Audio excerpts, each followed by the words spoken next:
bit instead. We are live. Good evening, good afternoon, good morning, wherever the hell you are in the world, and welcome to Sci-Trek and M-Cubed and Sci-Fi Quest, but not... Oh, fuck. But not chilling in the basement, because he's already doing a live tonight, so he couldn't be bothered. Oh, Jesus. Wow. Hello. Calm down, sir. Hi. Hello. How are you doing? Howdy. I've been live for a couple of weeks. It's a bit crazy. How is everybody? I'm doing all right. Doing pretty well. Good. Right, so who's in with us? So we got Sarah, we got Shit Farmer, we got Neil Cochran, we I got love that Michael, one. we got Wind Grace. He's one I of like yours. that I name. don't Wind know. Grace, how you doing, buddy? That's Cool. The old Yorkshire Geeks in. that's What a do I sick want? name Sir. in a completely different way. Nate's Nate, in, our Laura's favorite in, Australian. Batman, Davey's in, everybody's in. David. So we thought we'd do a live today, because I promised I wasn't going to do any lives for a bit, and then I had this information just drop in my lap, as happens when these things, when you try to have a break from YouTubing. Please, that'd be lovely. So I did the video today. I told everybody, gave everybody that I assume I don't need to go through it again, do I? Have we watched the video? Do we know what we're talking about? I was door dashing. Maybe like a the quick video. like just wrap up just for people who haven't seen it.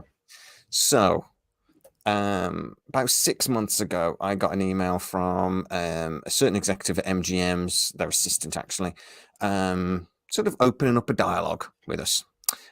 We had a lovely chat about some of the plans that were going on. I now found out that was a warm-up act for the person that's actually now got in touch with me. So, or their assistant, to be fair, initially. They got in touch with me and basically said, right, they told me who they were. Very excited. I've told Harris knows. I don't think you guys know. I don't think I've told you. No. But I'll tell you after the stream. It's cool. So this person is very connected to MGM Plus and what MGM Plus are planning to do with Stargate.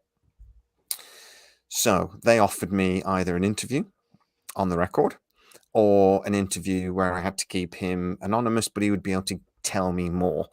His basic thing was, look, if we do it on the record now, I cannot tell you anything that hasn't been announced. If it hasn't been announced, I would like, well, we can't talk about anything. There's nothing to say. So I counter proposal and said, can we talk off the record now, but when things are announced, get him live and talk on the record? And he went, that'll work. Nice. So talking to the assistant and talking to the executive before, basically it seems that MGM very much want to use social media. They want to use YouTube platforms like this, and they want to get a bit of positive momentum going. So I'm really tempted to tell everybody why a bigger gate channel isn't being involved. Ooh, I won't. Yeah. Well, maybe you could tell us which one. Well, not live. Well, it's not the biggest one. It's the one that's connected to the biggest one. We'll put it that way, and then we'll leave it at that. I thought you were the biggest one. Exactly. We're gonna go with that and just keep going.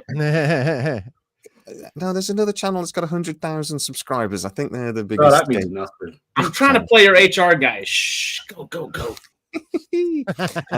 But yeah, we'll leave it. By the way, if I'm keeping my voice down a little bit, it's because everyone else is asleep or trying to go to sleep, so I'll try and keep my voice down.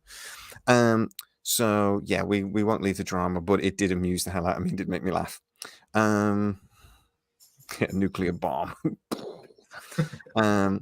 So anyway, I was supposed to meet him me and Harris actually was supposed to meet him on Friday, but he got delayed with other meetings or whatever. And I just got a message off his assistant saying he's really, really sorry. He's got your number.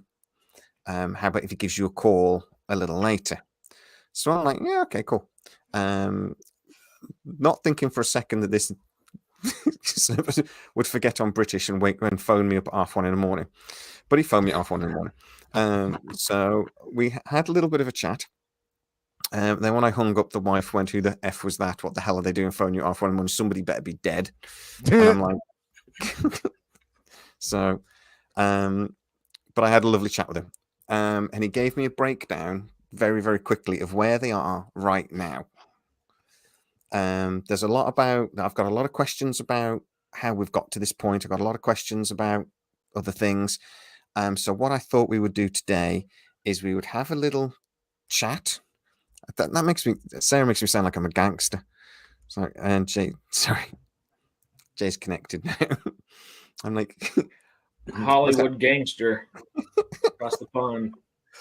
Oh yeah, an aqua bomb going off. That's what I should have said. That's what still I not as good as a Naquadria. No, I should have said Naquadria bomb. You know, a Naquadria enriched nuclear bomb. So basically, what he told me was, like I said in the video earlier, that yes, MGM are planning to do a series. The plan is they've done lots of development work, but the plan is for it to go into proper pre-development. That is basically the only difference between those when they start writing scripts, basically. So they will actually get a writer's room together. They will start writing scripts. All of the what does the studio want work is being done now. But the point was that this is the thing I like the most and that excited me the most, because this is not actually a change of plan. And this is the first thing I'd love you guys to sort of tell me what you think about. This is not a change of plan. This series was always supposed to follow the movie. They're now just not bothering with the movie. But MGM Plus hasn't changed what it's planning to do. So guys, we'll go on the times. First of all, what do you think about that? Chilling, why are you saying I only typed once 3 times? Because the chat's being very weird right now, so I'm giving up on it. It's because you're linked. It's because we're doing a multi-stream thing. Oh, and it's trying to put it across all 3 channels. All right, I'll just have to use my phone then, I guess. Yeah. My bad. But yeah, I'd love to, because I'm saying my feeling is that that's great, but on the other hand, what about the movie? Do you know what I mean? It's like, how can just them cutting out the movie not affect the series at all? And that's what he's basically saying.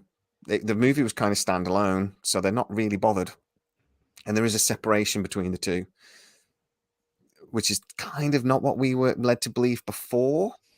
So yeah. Harris, you're nodding and going crazy. What do you think? I'm not used to being in this corner. I want to point, that way. Well, we can go back. We did choose the car sides of the aisle over here. Me and Melvin are on the right side of the Pacific this way, though. So, well, you know, my initial thoughts of it are we don't necessarily. I love the thing that you said earlier in your video about essentially MGM Plus becoming BBC Two for Amazon. And that kind of makes sense to a degree. Still not a biggest fan of it, because, you know, BBC doesn't necessarily charge you for BBC Two. Amazon's going to charge us for MGM Plus all day, every day. Sure, it's just another added thing, and if they do a whole bundle thing, that's going to be good. That'll be nice. We can bundle a bunch of different streaming services on one platform. Like HBO 2 and things like that, though, don't you, over there? So it's that type of thing. It's their second channel. But I understand Michael Wright saying, like, this is going to be like the thing that heralds an MGM Plus. This is going to be our main show, our big thing. It's nice for that aspect, but I just don't think that's putting the fandom particularly or the show in the best situation to do its best. The movie would have done that. I understand people don't want a movie, yada yada yada. That is the big confidence booster right there. If they did a movie, that shows us that they're confident. This move alone, especially with the movie not being standalone, or being more standalone and not necessarily tying into this, that doesn't tell me that they have confidence anywhere in any of this at all. And I'm just trying to, you know, play little nuance around here. I'm still super excited because we're moving forward with Stargate. So that's nonetheless, I'm pumped about that. But I want to make sure that they're confident about what they're doing. And that they actually care about the product they're going to release, and we're not going to get a Wheel of Time season 1. We're not going to get a Rings of Power season 1. That's what I'm scared about, and I feel like it's just going to be that. Not just going to be that. I feel like it could end up being that in a smaller form on MGM. not necessarily to the same scale or degree, but we end up hopefully not disappointed to a degree. Fingers crossed. Just cautiously optimistic per se. Okay, Aaron, do you think this plan for a movie was basically hatched 2 years ago? Is that fair? Maybe even a little bit longer than that. I'd say right around there.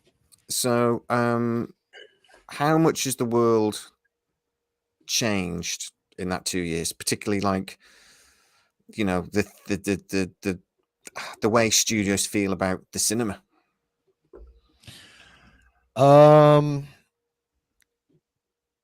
I think studios are having a hard time letting go of hard time actually admitting the current state of cinema itself in terms of people wanting to go watch it.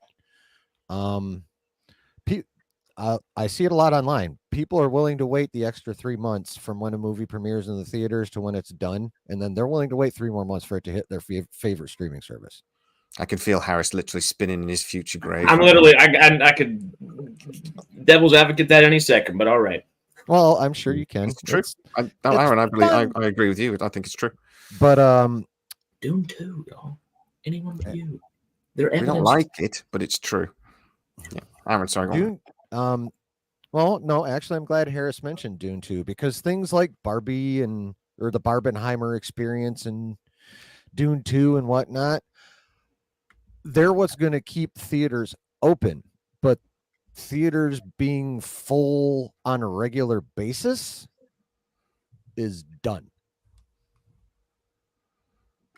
So that's Hollywood has to streamline, and they have to be a lot more picky on what they put out. Like the days of just putting out stuff to put out that, you know, all of us, even Harris, I think, because, you know, he probably remembers this from the grocery cart seat.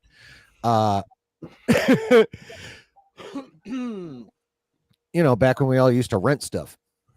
Mm-hmm. You know, so, you know, the three of us would walk through the grocery store and look at the videos, or walk through Blockbuster or whatever the local video store was next to the grocery store, you know. And we waited, you know, if we missed those movies in the theater, we were waiting 6 to 8 months for that stuff, you know. So the interest had time to rebuild even. I mean, studios are dropping stuff on their streamers, like I said, you know, 3, maybe 4 months after the thing leaves theaters at a maximum. Sometimes it's while they're still at the cinema. Yeah. Beekeeper, well, I mean, yeah, over here is already on Sky Cinema. When did that come out? January. It's already on Sky Cinema over here. It's a Sky that's Cinema 90 days. movie. Well, it's 3 months. Yeah. Well, the worse they do in the theater, the faster you're going to see them on streaming anyway. It's the successful was a decent hit though.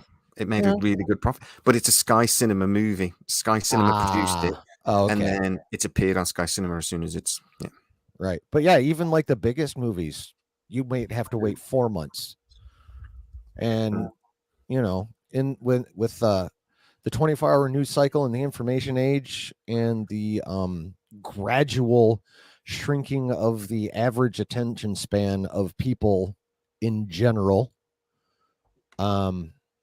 you know, that's being catered to more and more. It's the new paradigm. So Hollywood's going to have to adjust to that and be a lot more picky about what they put actually in the theaters, because they really can't afford to put a lot of money into a film and then have it bomb. Like last year, at least for the stuff we all like are into, not cinema in general. Cinema in general did all right last year. But the stuff we like last year, that was a money-losing year for pretty much everybody. And they can't afford to just put out what the hell ever anymore. So, no. Melvin, what do you think, mate? Because, I mean, I would agree with Aaron. I do agree. Well, the cinema is completely different. I mean, a couple of years ago, Amazon was saying they were going to invest $1 billion a year into cinematic movies. They then have Roadhouse, which has got Jake Gyllenhaal in. And have you seen that? Did you watch it? About? Well, yeah, it's okay. It's a good movie, actually. Yeah, it should have been in the theaters. Well, 9 weeks ago, it was supposed to be in the theaters, and then very last minute, they decided now we're going to put it straight on streaming instead. Yeah. Does that show us Amazon's attitude towards a plan they had 3 years ago, but maybe have had second thoughts about? I could have swore it came out that it was going to go straight to streaming the whole time, and everyone knew it, and dude was just grandstanding. Well, the director was pissed when he found out it was going either way. He was. Yeah. And, I mean, he signed up for it from the jump, as I understand it. And then well, he had two different options. He could either get paid more and put it on streaming, or get paid less and put it in cinema. And he chose to get paid more. I just don't think him or whoever his agent telling him to sign stuff actually understood what they were signing, maybe, which caused a little bit of friction. But hell, I mean, naturally, you're going to go for what you paid more, or where you are paid more. So I guess that's what he chose. And either way, Amazon, like I say, about 2 months ago, Amazon announced that it wasn't going to cinema. Whatever reason they chose to do that, they announced it. So, and I can see that that's but it shows an attitude, is I think where I'm trying to get to. Sorry, Melvin, go on. So I was just thanking Peter because he said my new setup looks good. Not really new, good. But yeah, cinemas, they've taken a hit since COVID, right? Full stop. They haven't had a chance to earn money back because they lost so much. Cinemas had to shut down, right? Theaters had to shut down because of it. Because of they did over here. Yeah, everywhere, because they couldn't afford to stay open, right? And they had just, with the cost of living crisis, I don't know if it's prominent over in America, but it's more prominent here. People can't afford to go to the theaters anyway. Oh no, that's a problem here. Cost of living is. Like LA is literally painting their abandoned buildings while there's hundreds of thousands of homeless people on the street. So it's a problem. Just give the homeless people the deeds, for crying out loud. Something. What? That could be a iffy too, but who knows? You're trying to apply logic to government thinking? What the crap, Melvin? Well, what else are they going to do with it? Well, get a bunch of people to tag it. You know what we do with the logic? We get together with people, like-minded people like ourselves, and do what we're doing. That's what we do with the logic. Okay. Yeah. Also, if you put a bunch of homeless people in, then when the business, in theory, picks up, you've got buildings that are worth millions of pounds full of homeless people, and then you have to basically go in and shoot them all. Then imminent domain comes in. It's bad for business. What the hell? I did not expect it to go that way. The government can take the building back using imminent domain. Yeah. We've got Scottish rights. No, you don't. Not with imminent domain, you don't. Oh my god. Okay, cool. Yeah, here we go. It's like in the UK, we don't actually own our homes. We don't own any land. It belongs to the crown. Mm-hmm. Oh, we have eminent domain here. Like in the US, it belongs to the federal government, doesn't it? Yeah. No, if they decided they needed a highway like behind me, they'd buy everyone out. They'd at least give us money, but they'd be like for a couple of days. It's like, there'd be enough heads up and there'd be checks, but we'd be out. Yeah, they do their best to get you out nice and easy until they just use eminent domain, and then bye-bye. Yeah, we've seen it in the UK recently with the HS2 farmland being taken by the government because they want the railway to go underneath the farmland. But why they need the land above it is questionable. Well, the worst ruined a bunch of it then got cancelled. So the farmers went, can we have our land and they're back? going to use the money from the cancelled HS2 to fill in potholes on a motorway. Well, the farmers went, can we have our land back then, please? And the government went, no, because you're not building the train line that you took on my land for. But the government just went, no, you're right. Yeah, exactly. Melvin's going political again. Is that a problem for you? Is it, Melvin? Yeah, I went political on that side, and the American side over here. We started Star Wars. And don't talk over each other, people. It doesn't work. Right. So, the movie plan getting cancelled. I think we'll just go around the tiles. Thumbs up or thumbs down. I know what Harris is going to say, but go on, Harris, Aaron, Melvin. We'll go that way around. I'm thumbs middle, just because pick something or don't.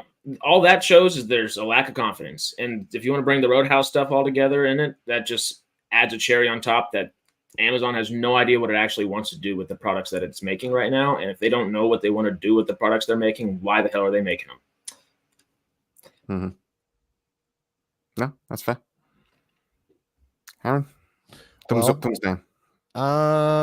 Good thing it's cancelled. Bad thing it's cancelled.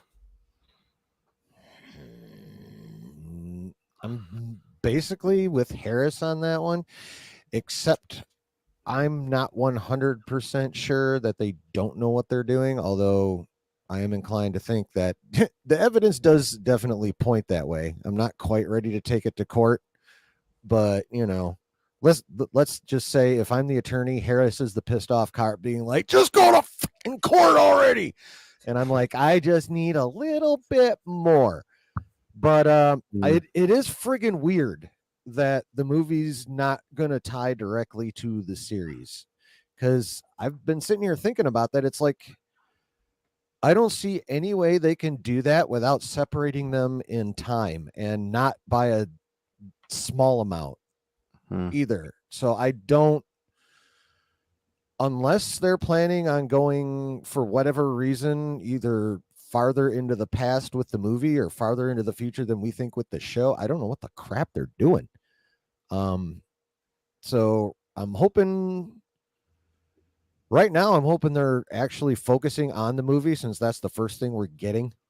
So get the brains on that one. Get that one as polished as you possibly can. Maybe have a couple, 3 people over here starting the series, but have the movie, make sure the movie team has that thing as shiny as it can possibly get, and then send them over to work on the show too. Yeah, well, I mean, the what we heard was the plan was that it was maybe going to be 2 or 3 sound stages, that the movie, the series, everything was going to be filmed on these 2 or 3 sound stages, and that they were going to be able to share sets, and that was the plan a while ago. We haven't really heard anything concrete on that in a little while, but the idea being that they were waiting for a lot of these sets of sound stages that they were buying through the Hackman Group. Once they had hold of that was what was sort of holding things up a little bit. They didn't have the sound stages. Now, what I'm being told is that no, the movie was always going to be standalone. And I can actually, this is conjecture now, this guy hasn't told me, I'm going to ask him this, I think on Tuesday, Harrison, I think would be a good idea, but is the movie standalone because actually that's a good way to restart the franchise, because then you don't have to think about gators necessarily. You create a Stargate related movie that anyone can watch, and that's what you kickstart with, and then you follow on with a series that has, that you get a bit more into the lore and everything else. But that's why the movie getting scrapped isn't really a problem for the series, because it was never supposed to really be a full-blown Stargate movie, as it were. It was something that would attract a wider audience. I'm wondering, Melvin, what do you think? Does that make sense? That makes sense. Yeah, and I'll give a thumbs up for it being cancelled. By the way. Yeah, I forgot to ask. I should have said I don't care what you think, because it would all just depend on how they're going to link it. If it's going to be standalone, then is it going to be like a prequel with the Ancients? Is it going to be futuristic with some new race involved, or what? I mean, we don't know enough about it. So the fact that it's being nothing about it, big thumbs up for me. Yeah, we really know nothing about the movie plan. There is a script knocking around, so I think details about what they were thinking about doing will come out at some point. But when? I think that Timekeepers point is good, Harrison. I just say you agreed with him, but I think the Timekeepers was really rooted in Stargate lore. The game was boring. Harris, the Harris story agreed in 2 separate accounts simultaneously. He did. It's going to 2 different places. Right. Jess has made a point there. Jess, that's the point. We reported that early planning was going on. Deadline also reported it. And then people like Jenny Stiven have confirmed it, that a movie was planned and they were going to announce it at last year's San Diego Comic-Con. Then the strikes happened, and again, like I say, as I said, we've reported this the whole way through the process, and we even said last Christmas that there was negotiations going on with Mark Fergus, but those negotiations ended, and we didn't know what was going on after that. This movie decision seems to have been made last August, and we reported that at the time, that there was a big meeting in August. I found out about it about 2 weeks after. We didn't know what the result of the meeting was at the time, but we know the point of the meeting was movie, series, both. What are we doing? And that was the point of the meeting. And it was sort of MGM Plus that were really pushing for it. So we have reported this the whole way along. I think we've mentioned more than once in the last couple of months that we thought the movie was probably not going to happen. It looked more and more likely that the movie wasn't going to happen. And now we've just had it basically confirmed that it's not. It's essentially been just reporting on rumors for a long time, and this is the first time like a confirmation of like there was a movie and no longer going to happen, huh? Mm-hmm. Yeah. Basically, it looks like last August when we talked about this meeting happened, there was that point. And I think that the point is that Amazon have lost confidence in going to the cinema with something like this, and that's the point. 2 years ago, they thought. It seems to me that Jennifer Salke, and we said this at the time as well, Jennifer Salke didn't seem to be going beyond. Who's head of Amazon Pictures, by the way, didn't seem to be going beyond. We've got a budget. We want to do 6 movies a year. Let's do a Stargate film. Let's make one of them a Stargate film. Go. And then they went off and actually did the work. And then maybe MGM Plus and the MGM people seem to be coming back going, I'm not sure this is going to work as a film. Why don't we just do the series? That's a lot less. And, they had to make that argument. But Jennifer Salke didn't go beyond, we've got to do 6 films. Stargate. And that was it seemed to be as far as they were going. And we said that at the time as well. That seemed to be as much as she thought about it. So yeah, we've been making this argument. We've been talking about this the whole way along. So it wasn't reported as speculation. It wasn't just us reporting it. Jessica. We've also been arguing the good and the bad about it being a movie first or a show first. What we want. Well, I think we. Yeah. I mean, and Harris would agree with this. That we first of all we sort of thought, no, this is a terrible idea, and then we started to warm to the idea, and we thought, well, it shows confidence and all this sort of thing. But then I think we've I know I've toed and froed with whether I thought it was a good idea or not. The film. Yeah, the film. Doing a. Well, yeah, we started off not thinking it was a good idea because we thought it was going to be more of a grandiose series itself, and then they just kept pushing that budget lower and lower, and it was like, all right, well, we're not thinking of like a grandiose House of the Dragon or Andor or something like that type of series, not Shogun level like type of series, which means we're going to be pushed into a little lower level of series. And that's whenever the film aspect of things was like, okay, they're utilizing multiple sound stages, they know what they're doing, they have a plan. It felt good until it didn't, and now we're starting to feel good again, hopefully. I just think it's one of those things that if they spend enough money on it, though, a series just works better. We get almost cinematic quality, and we get 10 hours instead of 2. But also think about literally everything, whether it's just Marvel and Disney. That's just the way like Disney has especially been doing their Disney Plus stuff. But none of those series feel like they have enough material to be a full series, and they all would have been better as a 2.5 hour film. Every single series that they have put out. Maybe besides Andor. I think besides Andor is their singular Marvel or Lucasfilm thing that is not probably better as a film. So I'm hoping that this is a story meant for the small screen, and not necessarily the small screen in that way, but in a longevity sense. This is a story told in longevity and not just a succinct little thing that they're just trying to do. That would have been better as a film. Yeah. I don't actually agree with Yorkshire Geeky to a point. When it's a rumor, and basically you don't know the sources, and that's all I've got to say to the guys who aren't sure about that. I obviously know a bit more than you do, and I'm not being big about, but I know who the people are that are telling me these things. When somebody tells me something that they have direct knowledge of, it's not speculation and it's not a rumor. It's only speculation or a rumor. Well, I speculate on what I think certain things mean. And we don't always get that right because we don't work in the industry. We don't know the full story, but we we tell you guys when that's what we're doing. And when something's a rumor, is basically, I'll say to you, if the person I'm speaking doesn't have first-hand knowledge of it, if it's right, I know this guy who knows this guy who told me the rumor. Easy, that's fine. I completely agree with that. But it's not speculation in this respect. Again, can't tell you who he is, but in this respect, he has first-hand knowledge. It's not a rumor. It's not speculation, because we're not speculating on it. It's coming directly from the horse's mouth, and you'll understand. We'll find out who's soon, won't we? Yeah. Well, when he comes on live, you'll understand. But Hollywood execs lie. Yes, they do. Well, it's not even that. We've been talking about stuff that hadn't been decided. This is the point. We've been telling you guys from the beginning of them trying to decide what to do, and that's been the point. They've spent a long time trying to decide what to do, and then they've had, well, Amazon in particular was massively hit following the end of COVID.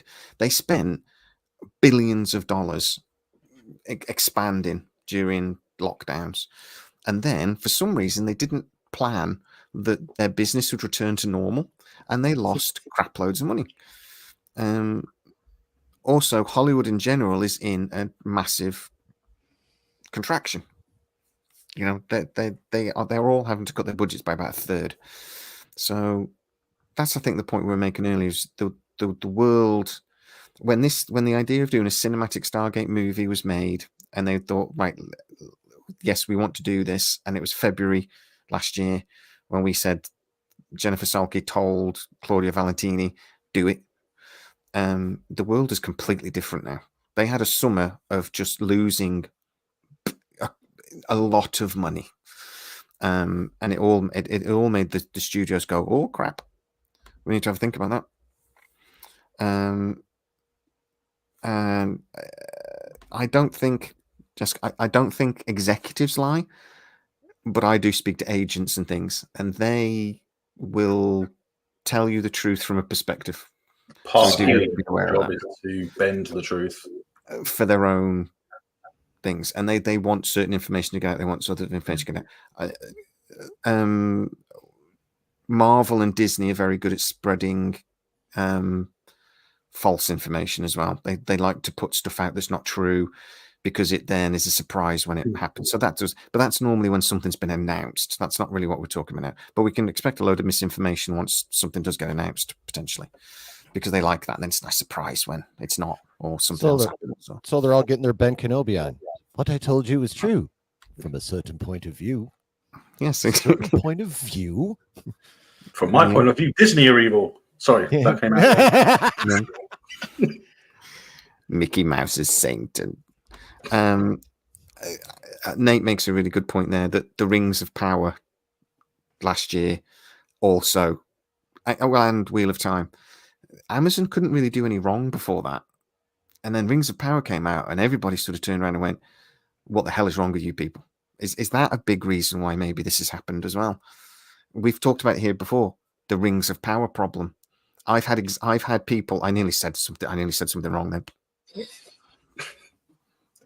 I've had people tell me Amazon are terrified of the Rings of Power problem, and that is a quote from people that are very close to this. How much will have that impacted it?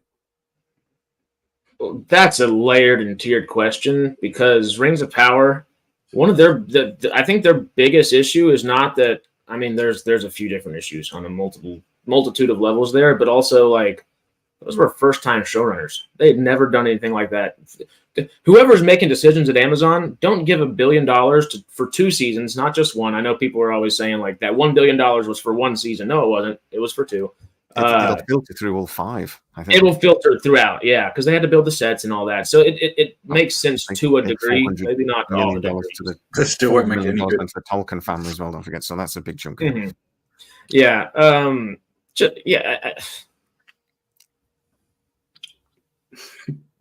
Whatever. I kind of blank. How much will of that? You're a boss over at Amazon. The reaction to Rings of Power, and then you're thinking about greenlighting something like Stargate. Does that make you go, we need to have a think? For me, they're thinking we have to be fucking careful. Because it'll make or break them, right? Because I mean, up to this point, they haven't done anything that we really want, like Stargate. So it can really fuck with them if they make a mistake, like they did with Rings of Power. Aaron, Yes. do you watch Star Trek? You mean the newer Trek? No. Newer Trek. Were you aware of New Trek? Yeah, I watched Picard, but that's the only new Trek I've watched Again, outside of the Abrams movies. Well, again, if you were an executive over at Amazon and MGM and you're doing Stargate, my comparison would be Star Trek. Big gap between, old Trek ending and new Trek starting, similar to Stargate, about 16 years actually between Star Trek series ending and starting again. It's a well-loved franchise. There's multiple seasons. There's a good comparison between the two. Yeah. Again, if you were to look at the way people or some people have reacted to New Trek, and you were about to do a Stargate series, would you also be thinking, we need to learn from their mistakes? We really, really need to be careful with this. If it was actually me, yes. If it was a Hollywood executive version of me, who the hell knows, because they're freaking dumb. But however, if they have someone who actually is social media conscious, has a clue, can tell the difference between actual fans and bots, and they also happen to have a voice, there's a chance. If the established Hollywood executives that are all our age, if not older for the most part, are still in full boomer mode and haven't figured out exactly how much social media can be useful to them in terms of their decision making of what to create and what not to, we're just going to keep getting what we've been getting. Stop the copyright strikes. Let us do our thing. Holy shit. They literally have, I don't know if YouTube's still the biggest anymore, but I mean, it's still top 3 social platform in the entire friggin' globe. It's the biggest search engine following Google, isn't it? Google's the first and second is YouTube. Okay, then seriously, quit being anal retentive little bus driving bitches. Stop the copyright stuff and let us do your damn PR for you. Literally, these companies could probably downsize probably 60-70% of their PR departments if they just stopped copyright striking us. I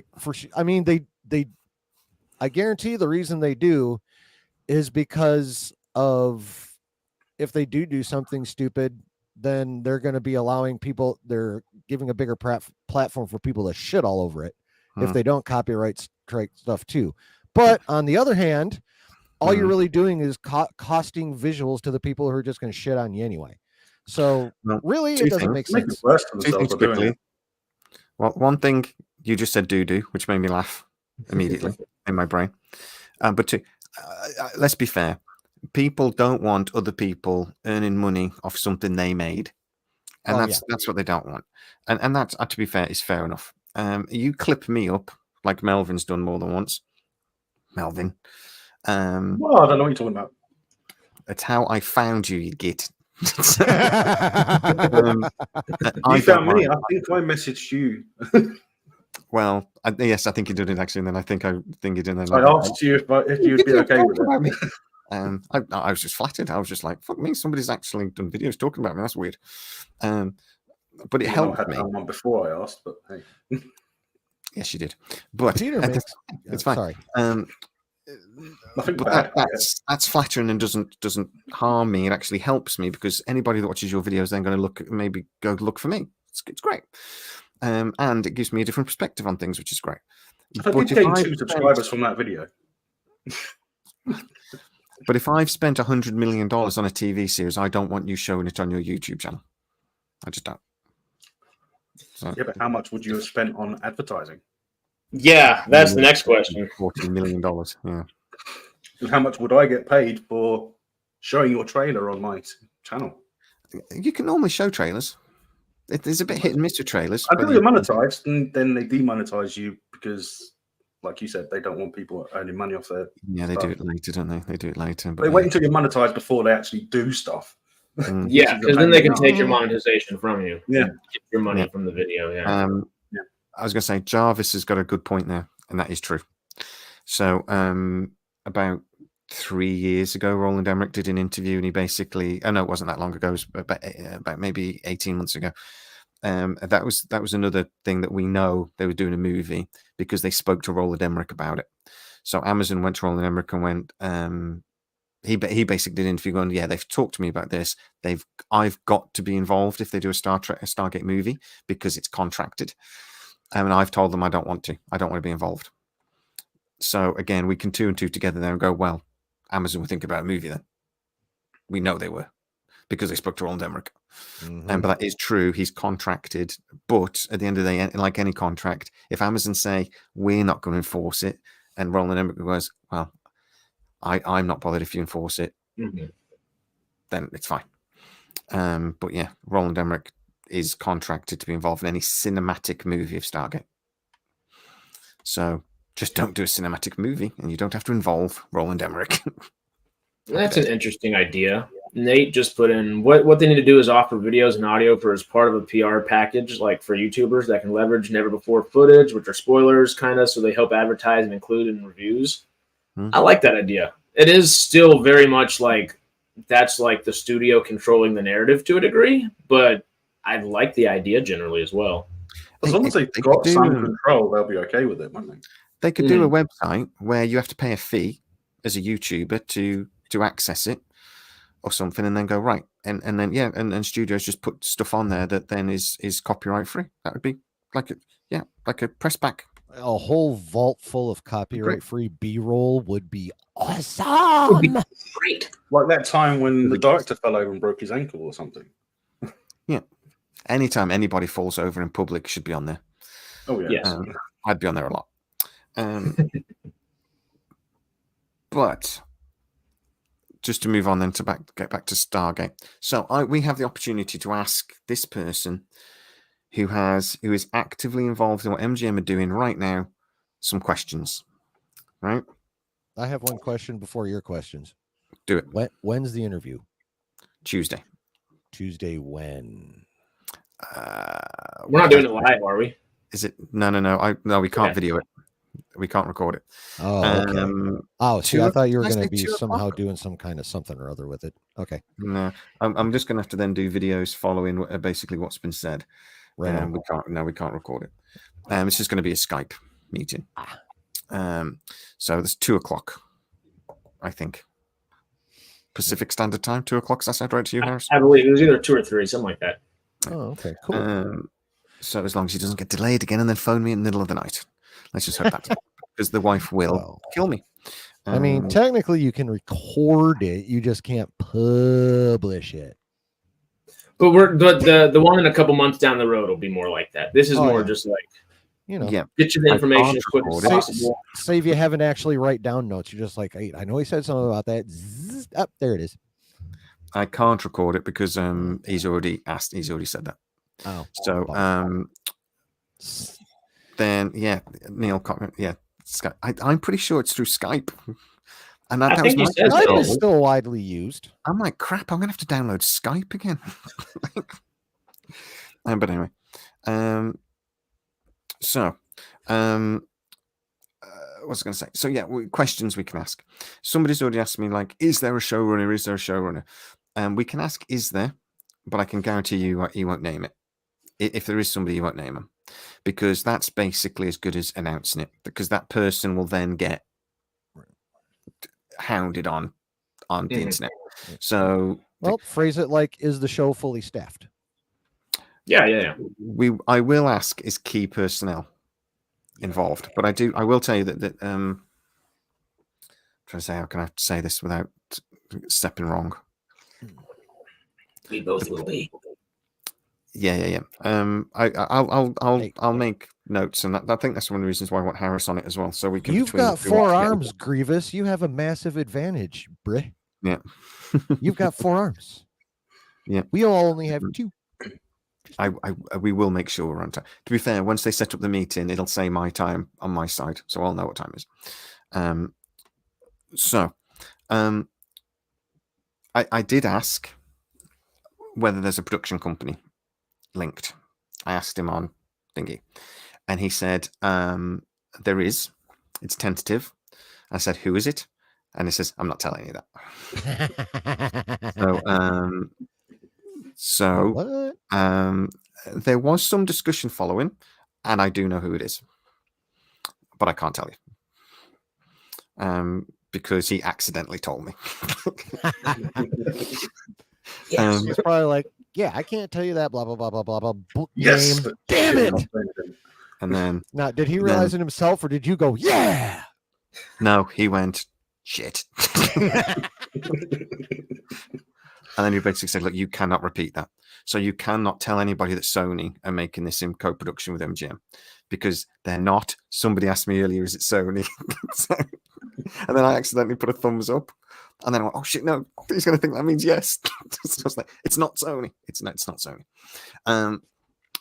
But yeah, there is a, but apparently says, but it's not actually, there isn't a contract in place. So that could change anyway. I bet they would try and ignore or skirt around David B's question there in the chat. Yeah. Was she? Could be. It's not a he. I can't. Oh, sorry. Go on. I was going to make a joke. It's Totally Bad Robot, right? I can tell you. And then also somebody else said, came to me and went, mouth. Yeah. Well, somebody else come to me and said, I've heard a rumor. I'm stabbing you in the mouse right now. Well, I've heard a rumor that it's Secret Hideout and it's going to be Alex Kurtzman. It's not. Oh, thank God. It's not. Calm down. It isn't. So we don't have to worry about that. It's somebody much worse. No, it's not. No, I'm not going to say anymore because I'm going to get myself into trouble. But yeah, apparently there is that. My understanding is at the moment there is a small production team at MGM Plus that are doing prep work and lining everything up. They are not creative. They are, producers. Well, managers, producers, however you want it, whatever the producers. is. The person that I'm speaking to may not actually be involved in this once it goes into production. Okay, because that's not his job. So they will still be involved in some capacity, but they won't be involved in actually making the show.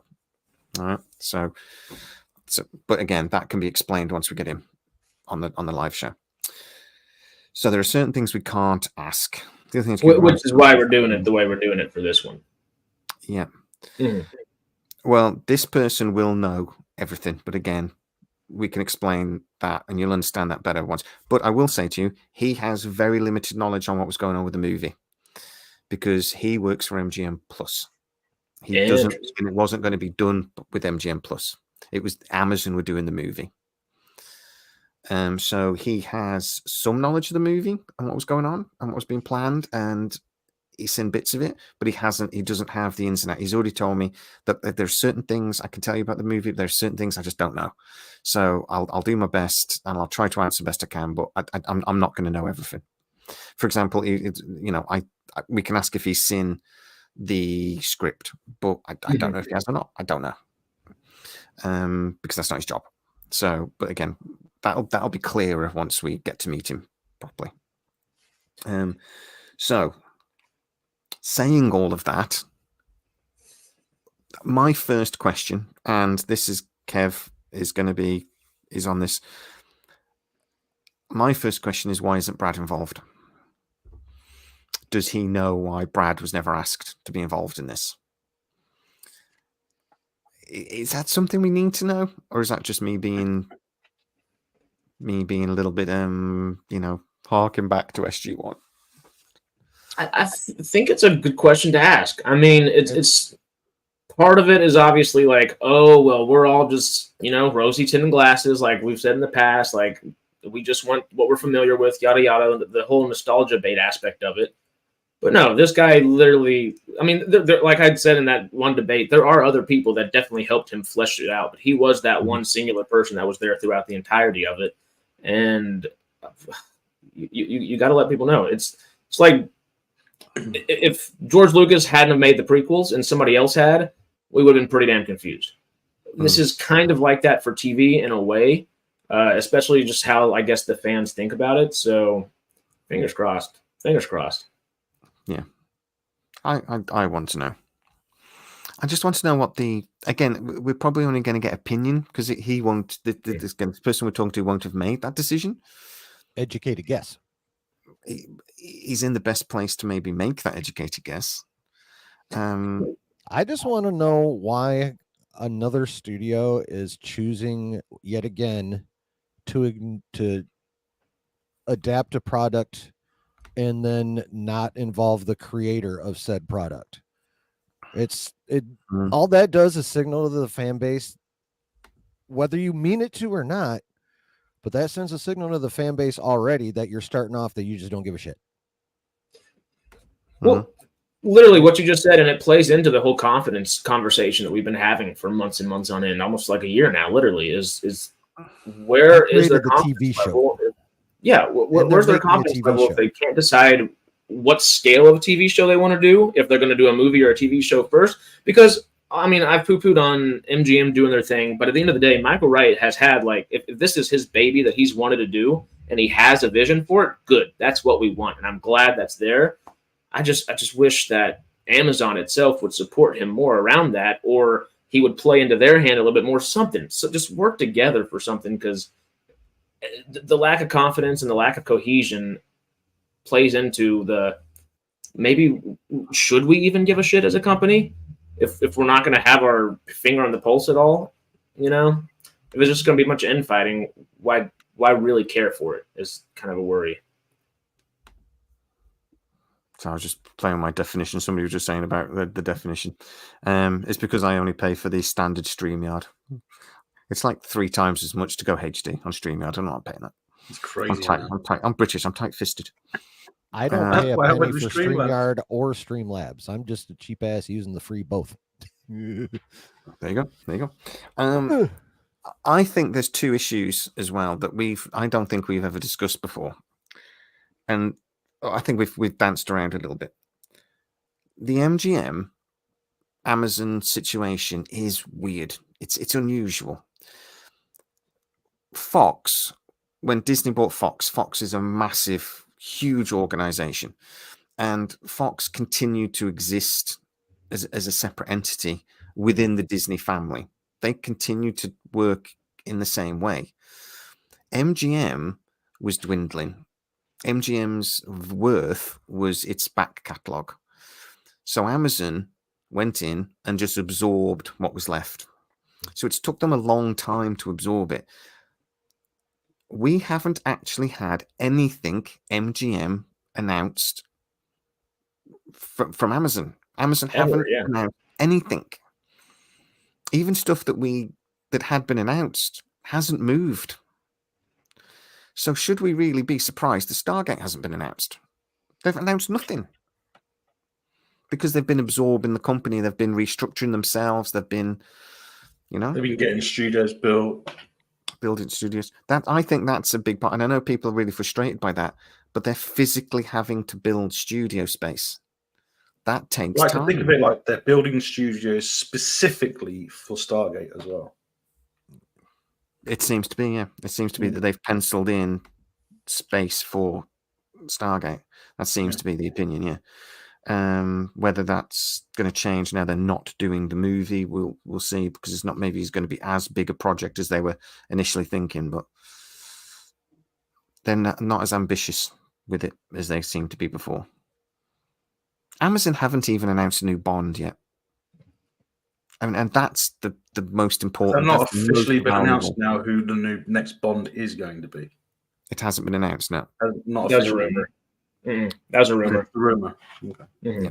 It's a pretty all that was as well. The rumor didn't say that it was going to be announced. They just said that he's been offered. Yeah, he's had an offer, and he's in 2 minds about whether he wants to sign it or not. Isn't that also because wasn't he offered the Saint as well? No, you're thinking about Rennie Jean Page. Yeah, probably. Yeah, most likely. He was offered it, but that was when MGM and MGM still thought it was going to be allowed to exist as a separate entity, and they offered it Rennie Jean Page, and then Amazon stepped in and went, "Are you fucking kidding me?" And I don't know. That might be one of the reasons why they decided just to absorb it, because I just thought these people are morons. It's assumptions, mother of all fuck ups. yeah, mofo. But I think that's an important thing to recognize, though, when people are saying that they're getting sick of waiting. Nothing has been announced from Stargate. Nothing. We're expecting a new RoboCop movie, not announced. Even Legally Blonde 3. I was just thinking That was announced. That was happening. The thing we've all been waiting for so much is just give us Legally Blonde 3. The only stuff that's come out is stuff that was already in basically production. Everything else, nothing else has come out from MGM Amazon Studios sort of thing. Roadhouse is an MGM movie that was already in a long way along in production before when the sale went through. So I mean, that's. So I'm not surprised. I was impressed with that movie, actually, considering. I really liked the MMA fighter whose name has just gone out of my head, the Irish fella. Conor McGregor. Sorry? Yeah, McGregor. Conor McGregor. Colin McGregor. He was much better in it than I thought he was going to be. I quite liked him in it. Really? Yeah, but it's a really good movie. Check it out if you haven't seen it. Yeah, it is good. It is good. Yeah. It's not going to be Henry Cavill. No. As much as it would be great. No. He's too busy. He's going to be the new Highlander, though. He's going to be busy. And it looks like he should be Kurgan, really. And also a Primarch at some point. Yeah. Well, it looks like Warhammer's getting going, so that should be good. It looks like that's about to actually happen. So, hey, that the Ministry of I can't even say the full title. The Ministry of Ungentlemanly Warfare. That looks awesome. That's like a month or two away, huh? yeah, that movie looks sweet. Yeah. I hope that's his first spy movie that actually makes money. That'd be nice. Yeah.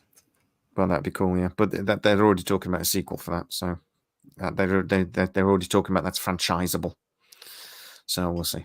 Relevance as well. Right there, what you just said, Jay, that right there is another one of Hollywood's biggest mistakes they're making right now.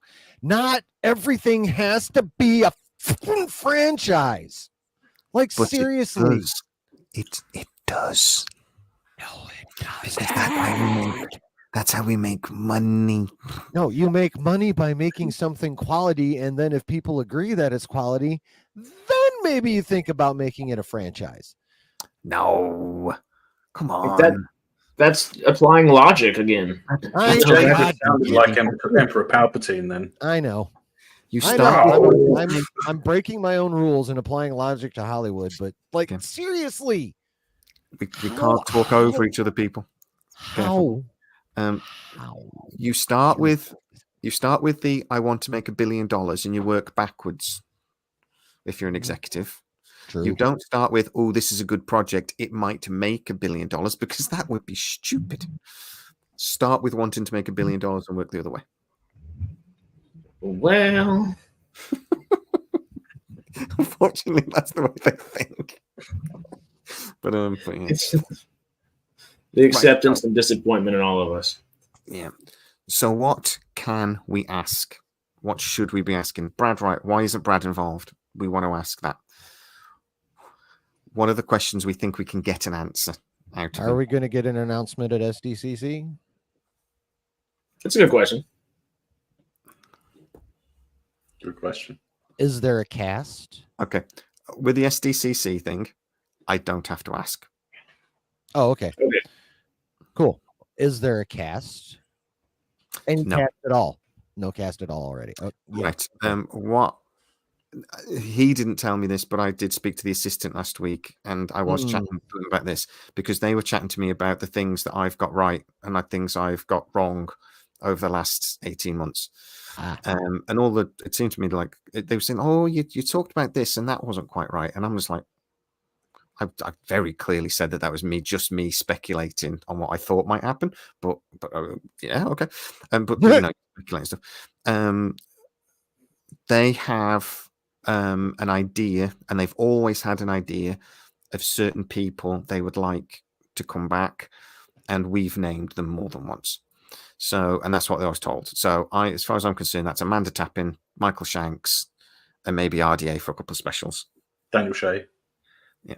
No Judge. Master Sergeant Siler. Obviously Siler. I think they would love Judge to come back, but the ambition was always to get, and apparently, again, I've been told by somebody else, this is a completely different conversation, but apparently I was told again not long ago that Amanda Tapping, they desperately want Amanda Tapping involved in front of and behind the camera. So if they she's good at don't, both. yeah, well, it would not surprise me at all if there's already been conversations. Ooh. I've been told before that there have been, but that's just a rumor. Amanda Tapping has repeatedly said no, but she would have to be honest. Yeah. She would have to sign an RDA, an NDA. Sorry, she wouldn't have to sign Richard Dean Anderson. She would have to sign a Richard Dean Anderson. Yes, she would. I'd have Flanagan in it all day long. Oh yeah. I'll bring some of every single one of them back for a certain periods. Just when it makes sense, seasons, maybe not all when at it once. Makes sense, I would. I wouldn't want legacy actors brought back for the sake of it, which is what happens a lot in shows like this. Have an important role in the story. Yeah. When there's a point to it, I would. But there's a brilliant way to bring Ronan in. There's loads of brilliant things to bring Ronan back, but he won't because he might not. He's a dumper truck full of cut, right?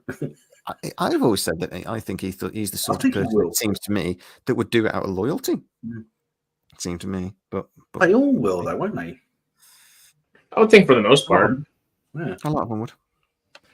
Some of them kicked off their careers, So yeah, right. That's an interesting. Yeah, somebody mentioned that to me before. Tone. What sort of tone? Well, that to me goes into the first question I would ask.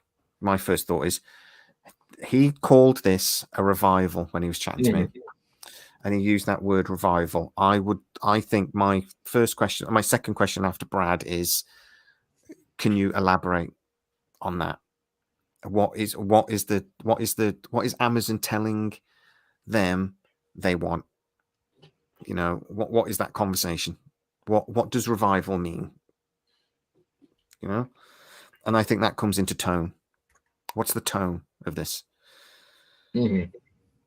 Another just good question that was right above. I'm looking down at all these before trying to pull them up for everybody. But Kevin said, how much are MGM and Amazon willing to pay for a show? Obviously, the budget is something that we've talked about, and that's very important just to kind of think about logistically how they're approaching the show from like a mindset perspective.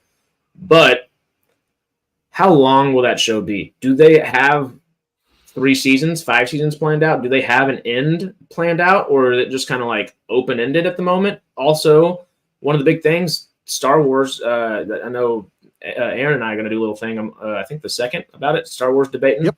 One of the big things with them right now is we just mentioned earlier, you don't have enough material to make a show, so why are you making a show of 8 episodes of 30 minutes like The Acolyte's about to be? The showrunner, Leslie Headland, just said it's all half-an-hour episodes, which could be amazing, and fingers crossed that they are. But how long are these episodes going to be, and is it going to negate an actual season's worth of television? Yeah. I've always been told there was a 5-year plan. Cool. So we want to confirm that. Is there a 5-year plan? Yeah. Now, talking to other executive producers, apparently 9 times out of 10 when a new TV series comes, yes, Nathan, they do. When a new TV series is brought into production like this, they almost always have a 5-year plan. That's just sort of an industry thing. And I can kind of understand that. If you're spending $100 million on a season of television, you at least want the producers to go, okay, if this works, what next?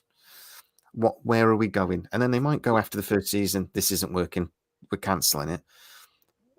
But you don't want them to go, the first season, this is brilliant, this is fantastic, what's next? And then the producers go like they did in Lost. Don't know.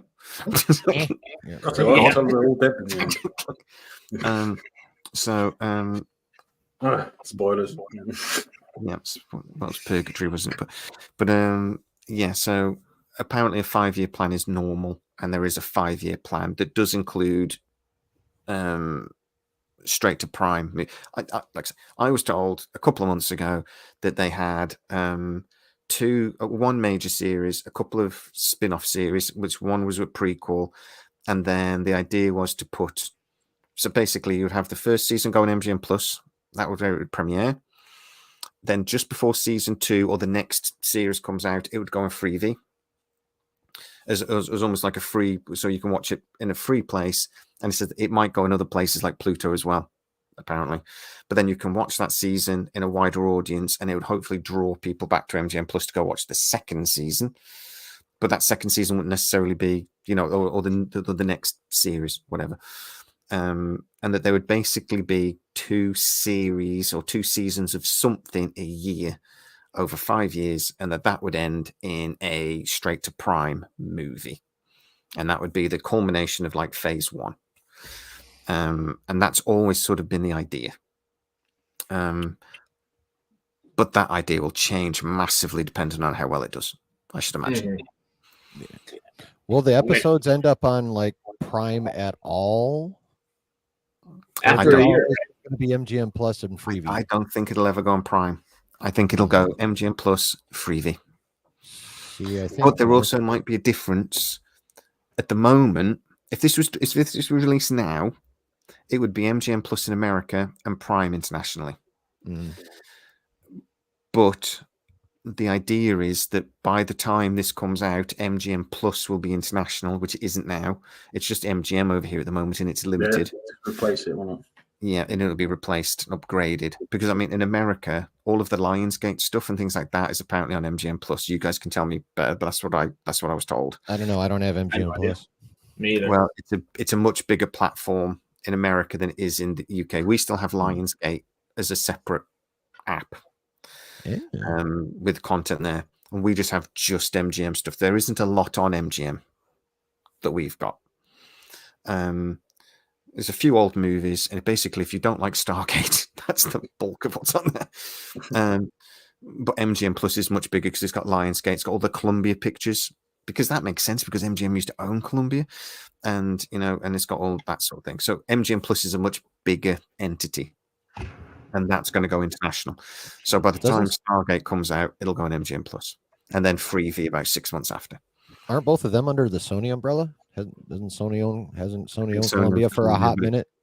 It used to be MGM, I think. Is it Columbia, or am I mixing up with, or am I? No, it might not be Columbia I'm thinking about.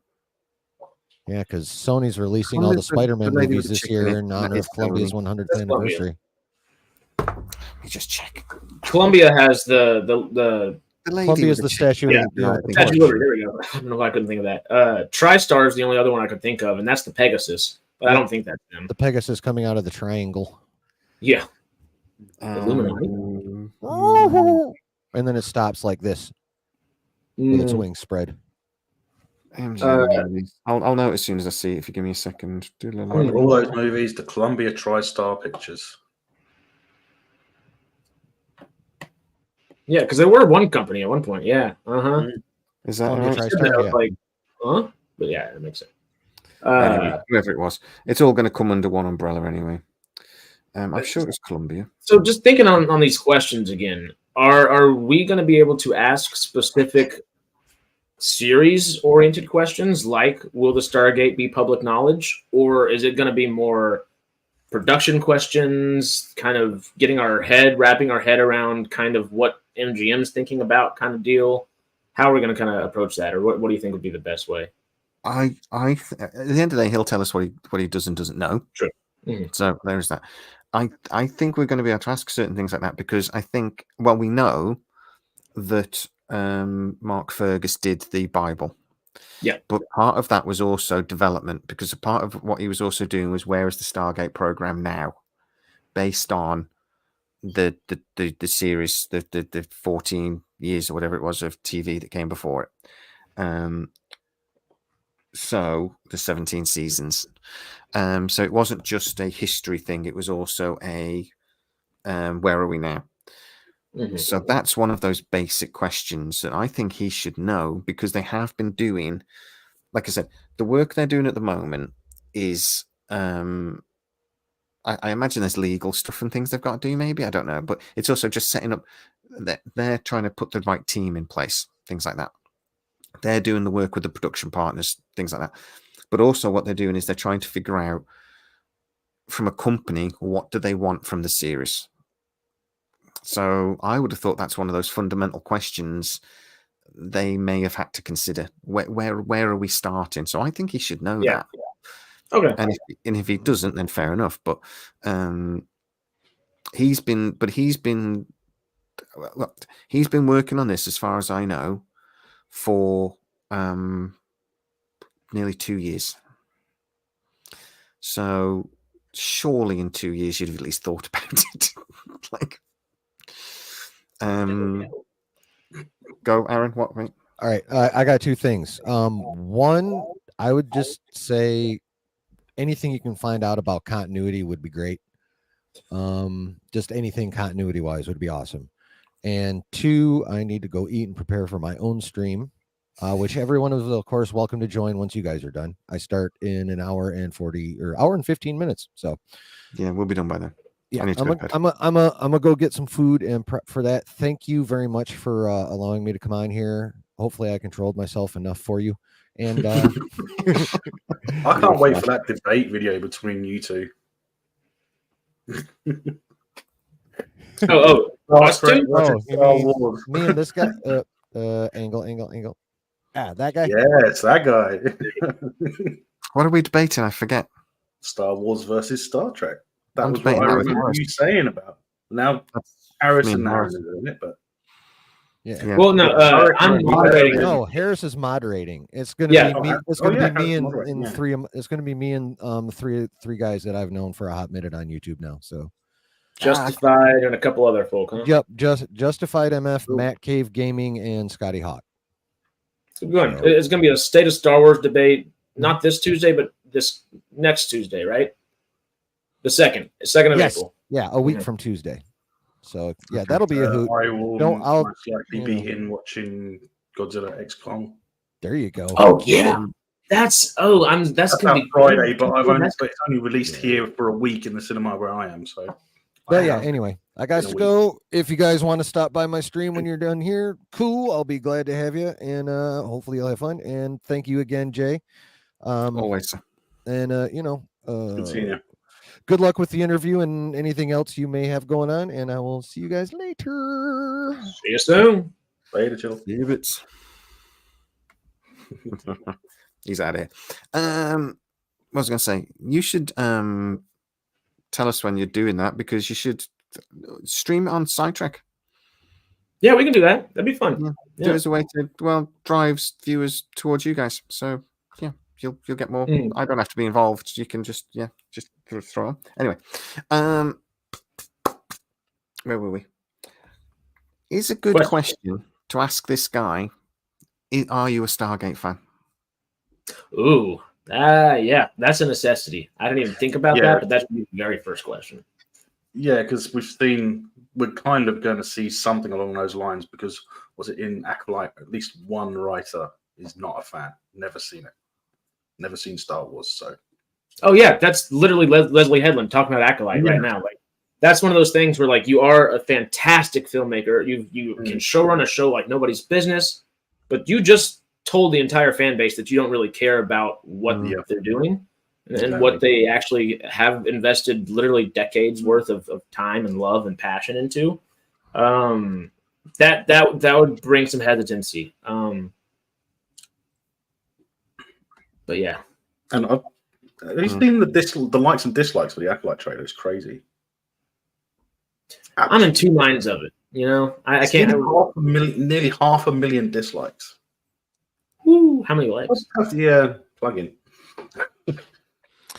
I'm not going to watch it.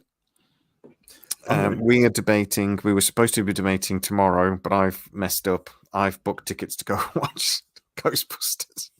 Frozen. I'm going to go live tomorrow. I think I'm going to go live a bit early, and then we can have another. We can talk about things afterwards and blah blah blah. Okay, it was like, yeah, it's interesting. Literally, then talking about, say, are we going to eat before or after Ghostbusters? And well, we should eat afterwards and blah blah. And it took a good 2 or 3 minutes for both to go. I've made a boo-boo again. So we'll have to push, and I won't be able to do it next weekend either because it's Easter. Oh yeah. But we could maybe do it the Monday. It's bank holiday Monday or something. We could do it as a holiday special. I just don't think I can do it on the Sunday. Yeah. I think I'm gonna have my grandson, but I'll know better at the weekend anyway. Mm-hmm. Are we gonna do the stream we were gonna do today tomorrow, Melvin? Oh, well, we can do. This is fascinating for the audience, but anyway, let's get you'll be up for that then, yeah, Harris? Yeah, I'm in. Yeah. We'll do what we were going to do tonight. I've still got it set up. I can't deleted it. I've just privated it. And for the audience, that would just be discussion on. We literally got like 4, 5, 6 amazing players. It's well, I mean, there's a lot of those things coming out that might be a little close, so we'll see. Talk about 3 body problems. Oh, you're actually going to watch it? We can have a chat about that in a minute. I binged it last night because you wanted to talk about it. I stayed up for 8 hours. Somebody told me yesterday I'm too young to have a. Anyway, this is boring. So Anyway, let's get talk about this stuff. We can talk about that later. Sidetrack. I have a question theory about Stargate Atlantis. Glad I was able to catch a stream. So the Atlanteans made the ZPMs. So the Atlantis expedition was hunting ZPMs. Yeah.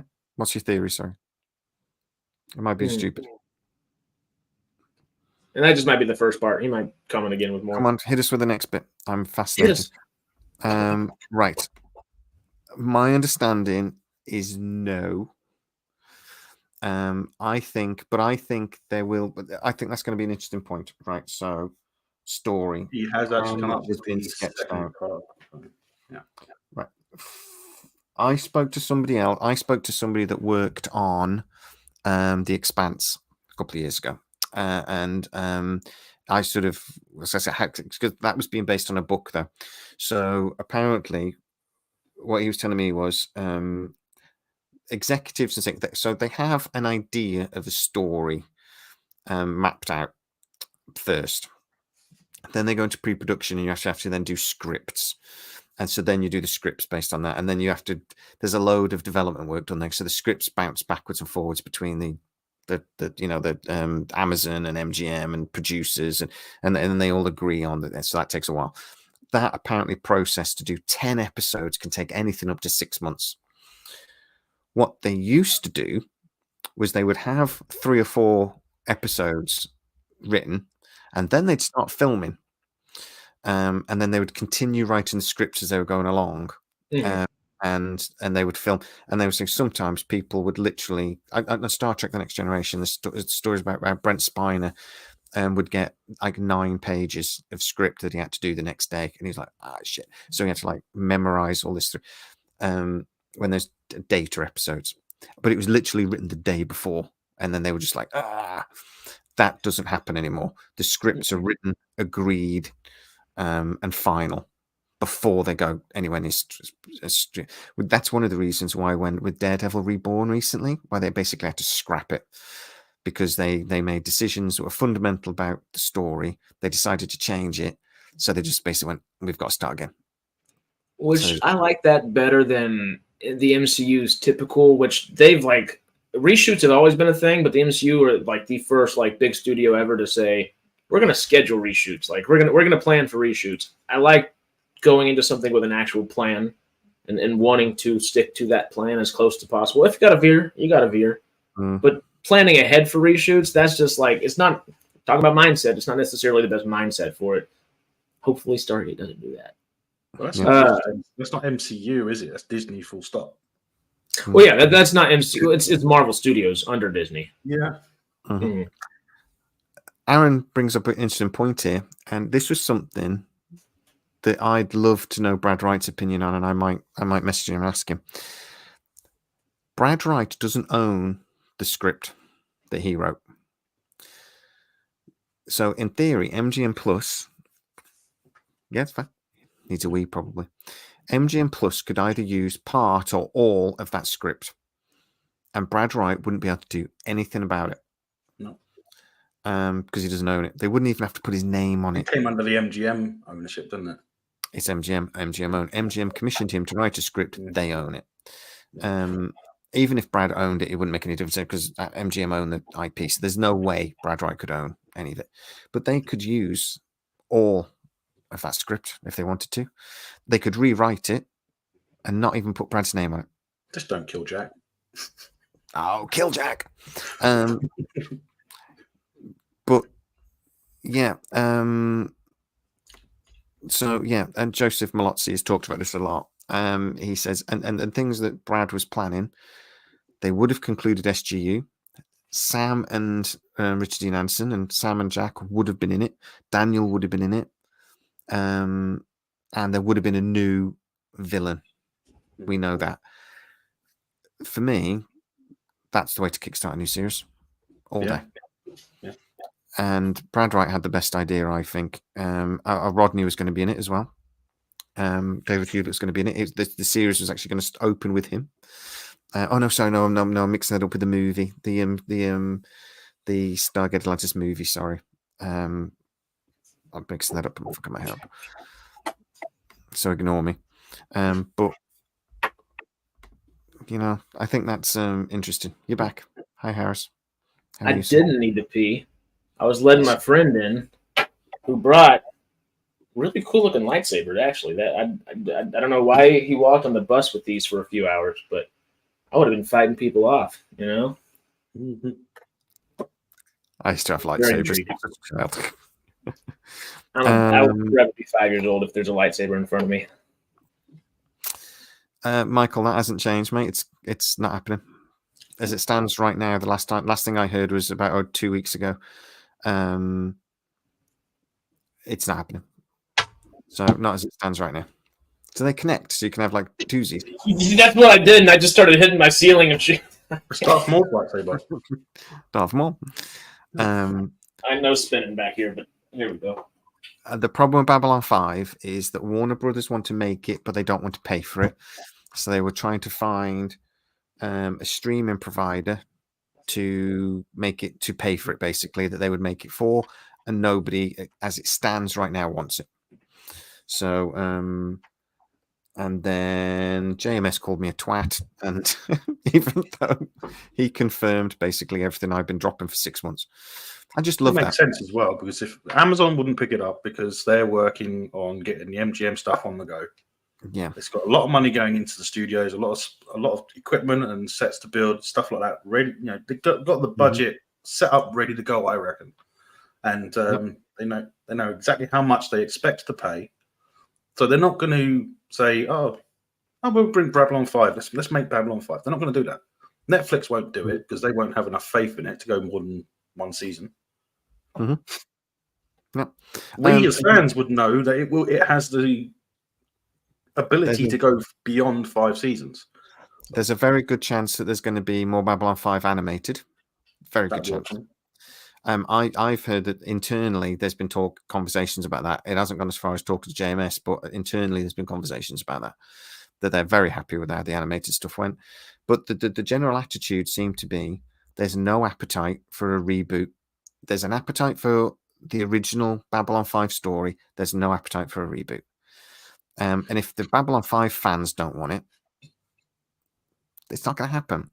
But at the end of the day, Apple don't want it. They've got loads of stuff, as sci-fi stuff they're already doing. Amazon, Amazon initially were thinking about Freevee, but now they're thinking, nah, this costs too much. We don't want to do it. Netflix have just spent a load of money on a bunch of projects like The Last Airbender and The Three Body Problem, and so it's not something they're particularly interested in at the moment. Who does that leave? It's just like, so unless something happens left wing, I've been told very clearly nobody wants it, and that's a problem. And I'm sorry, but JMS can call me all the names under the sun. It doesn't change the fact. And he's calling me names. The thing that annoyed me was I'm not happy about that. I want Babylon 5 to come back. I was really excited about it. I'm just reporting what I'm being told. So, but he decided to. But apparently, it's not the first time, and it's something he does. So, but I don't blame him in lots of ways. It's it's the most. No, he's got to be frustrated with it not moving along anywhere. I just hope that if it turns out in a couple of months that I'm right, because I am, I'd love a message just going, yeah, okay, you're not a twat. That would be lovely. But that's not going to happen. Bother with that. He'll probably say, He won't think twice about it. It's not. He won't think twice about it. Like, I totally get it from coming from his perspective in a way, but also just in case they're your fans, don't call them names on the internet. Like, also, if you're a YouTuber public forum like X. Yeah. Also, but if I was talking to a YouTuber that had 30,000 subscribers on a small YouTube channel comparatively, but pushing 6 million views, don't call them a twat because the chances are that YouTuber might repeat it. So, probably and not very good. But yeah, the hardcore JMS fans don't give a crap. They'll always get back to it. Yeah. It was all me. I did it. It's my fault that Brad Wright isn't involved in Stargate as well, because I said it first. Hashtag cancel Jay. Yeah. Cancel me and everything will be fine. I might have to call it a day, guys, because I'm starting to get a headache. No worries. But we covered everything. Is there anything? Any other questions you wanted to throw in before we call it a day? David Bailey asked, did Stargate game just fade away to nothing? And that's not the question. He asked another question that I meant to pull up earlier. It did kind of just fade away. It never really faded into anything. Sorry. The Stargate game? Huh? The Stargate game, I mean Timekeepers. Yeah, Timekeepers. It never really jumped off, It did very well in the RPG ratings when it was first released. Oh, that's good. It was in, like the top. I just want to go back to that 5150 failure question when he asked, because he did post the second part of that. Oh, excellent. See if you can see it, and then we'll go back to it. David, I have tickets. We have dates. I will have some news that I haven't told Harris yet. Yes. I have some news that I haven't told Harris yet that he's will blow his fragile little mind. I'm not telling you. I'll tell you after we're finished. Yeah. But we have been invited to a bit of an event that you already know about. Yeah. To sit on a panel and talk with other YouTubers. And we may have another invitation that you are going to be very happy about. Maybe. But we'll see. But my flights are booked. My accommodation is sorted. For San Diego at least. I haven't even thought about the rest of it. So I need to rent a car. The Southern California aspect of things you got all right. Everywhere else you're venturing. That might be yeah. wild. Well, I'm going to land. I'm going to go a couple of days early and go up to Yosemite, I think. So make a little bit of a holiday of it. So yeah. So, Stargate does have that last question that I was trying to think of from David Bailey a second ago, though, is he brought it up probably 20 minutes ago or something like that. Is Amazon thinking about it from like an A-level movie or a B-level movie? Where are they going for not just like tonality of like how is the series going to feel, but how is it going to like come across to the audience? Because as much as I love Stargate, I think Stargate's as good as it is because it was always kind of like a B-level. Like they treated it like a B-level. Like it wasn't too serious. It took itself seriously and not super seriously at the same time, and knew what it was and played with it and had fun with it versus like that super serious like kind of deal. That'd just be a good little easy question to ask.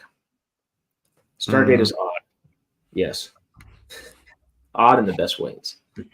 Yeah, I found that question. I'm not banned from the United States.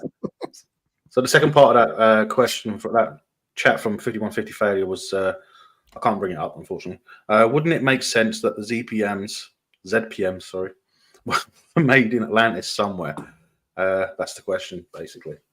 And yeah, it would make sense. Yeah, I thought they were. But Yeah, but it was never found, though, was it? It was never found because it was in the damaged part of the city, which was flooded most of the time. You'd think So something it like makes that would be quite a big thing, though, wouldn't you? That it's a, that it would be noticeable.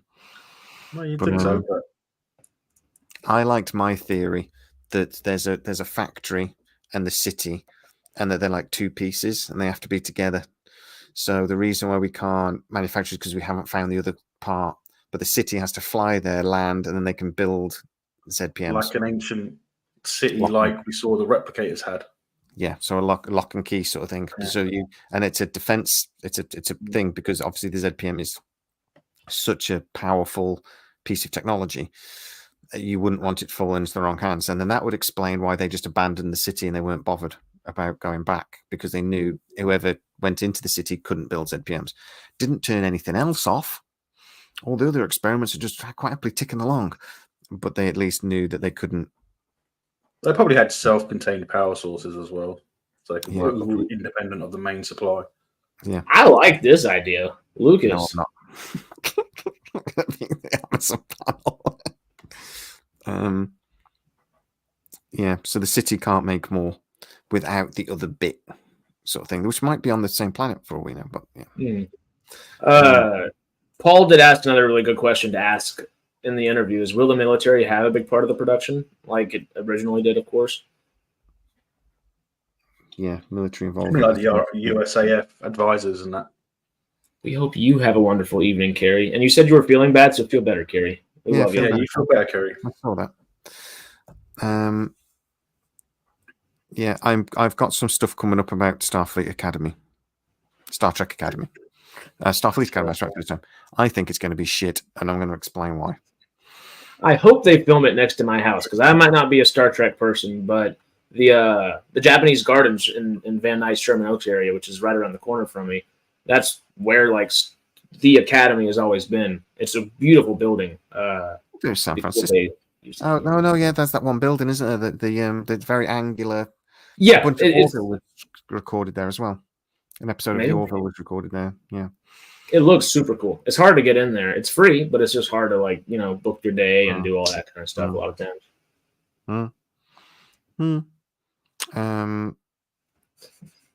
Yeah, the Star Trek 90210.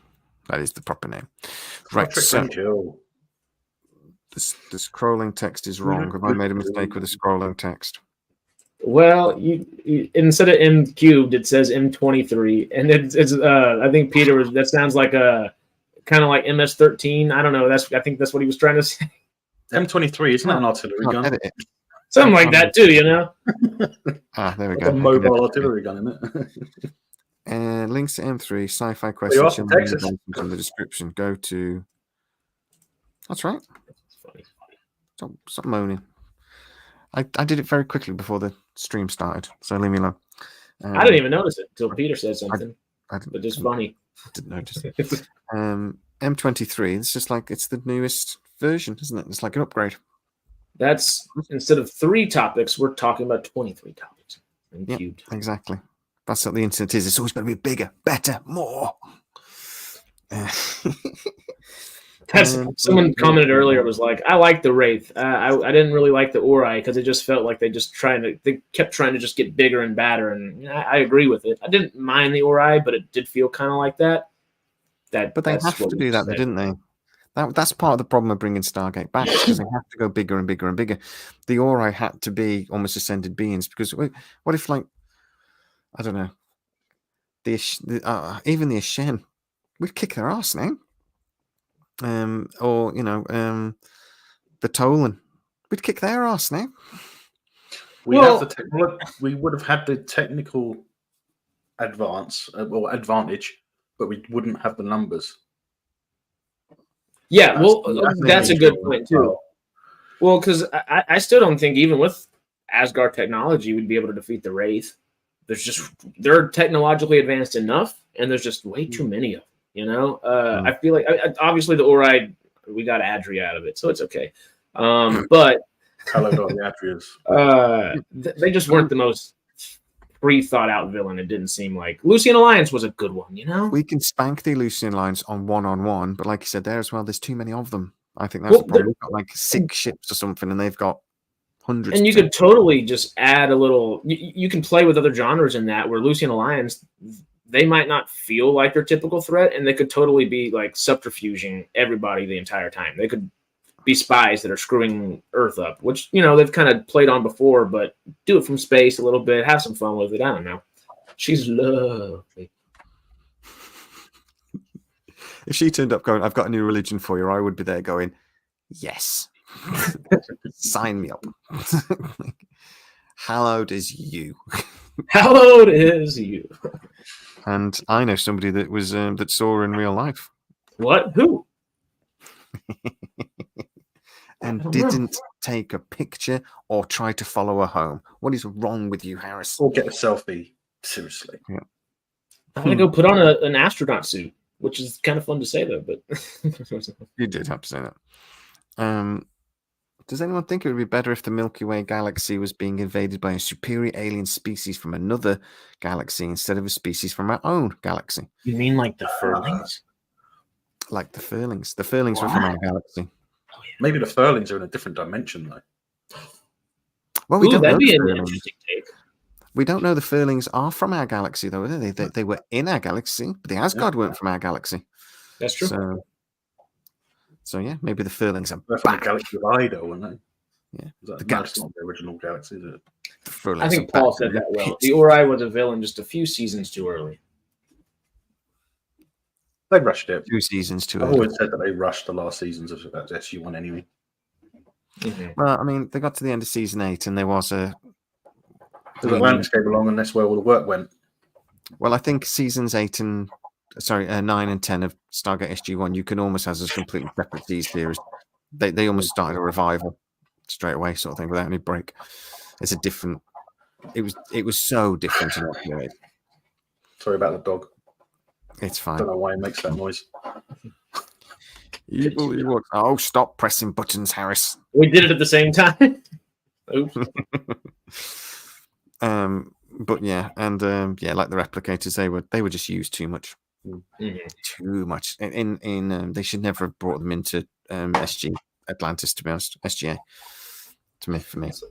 We always joke about Furlings, if they are brought into everything, whatever, that they would probably. I mean, we joke about them being evil Ewoks. What we saw them looking like koalas essentially for a little bit, like just in what we would. I think it was O'Neill that dreamed that, right? Okay. That was an imagining. He There's dreamed no that. visual reference of what they would look like, anyways. They could be reptiles for all we Do know. you think like maybe if they were to do it and to make them really villainous, what about making them almost like Chewbacca or like Sasquatch-like? You know, like almost a Wookiee or Sasquatch-like in a way?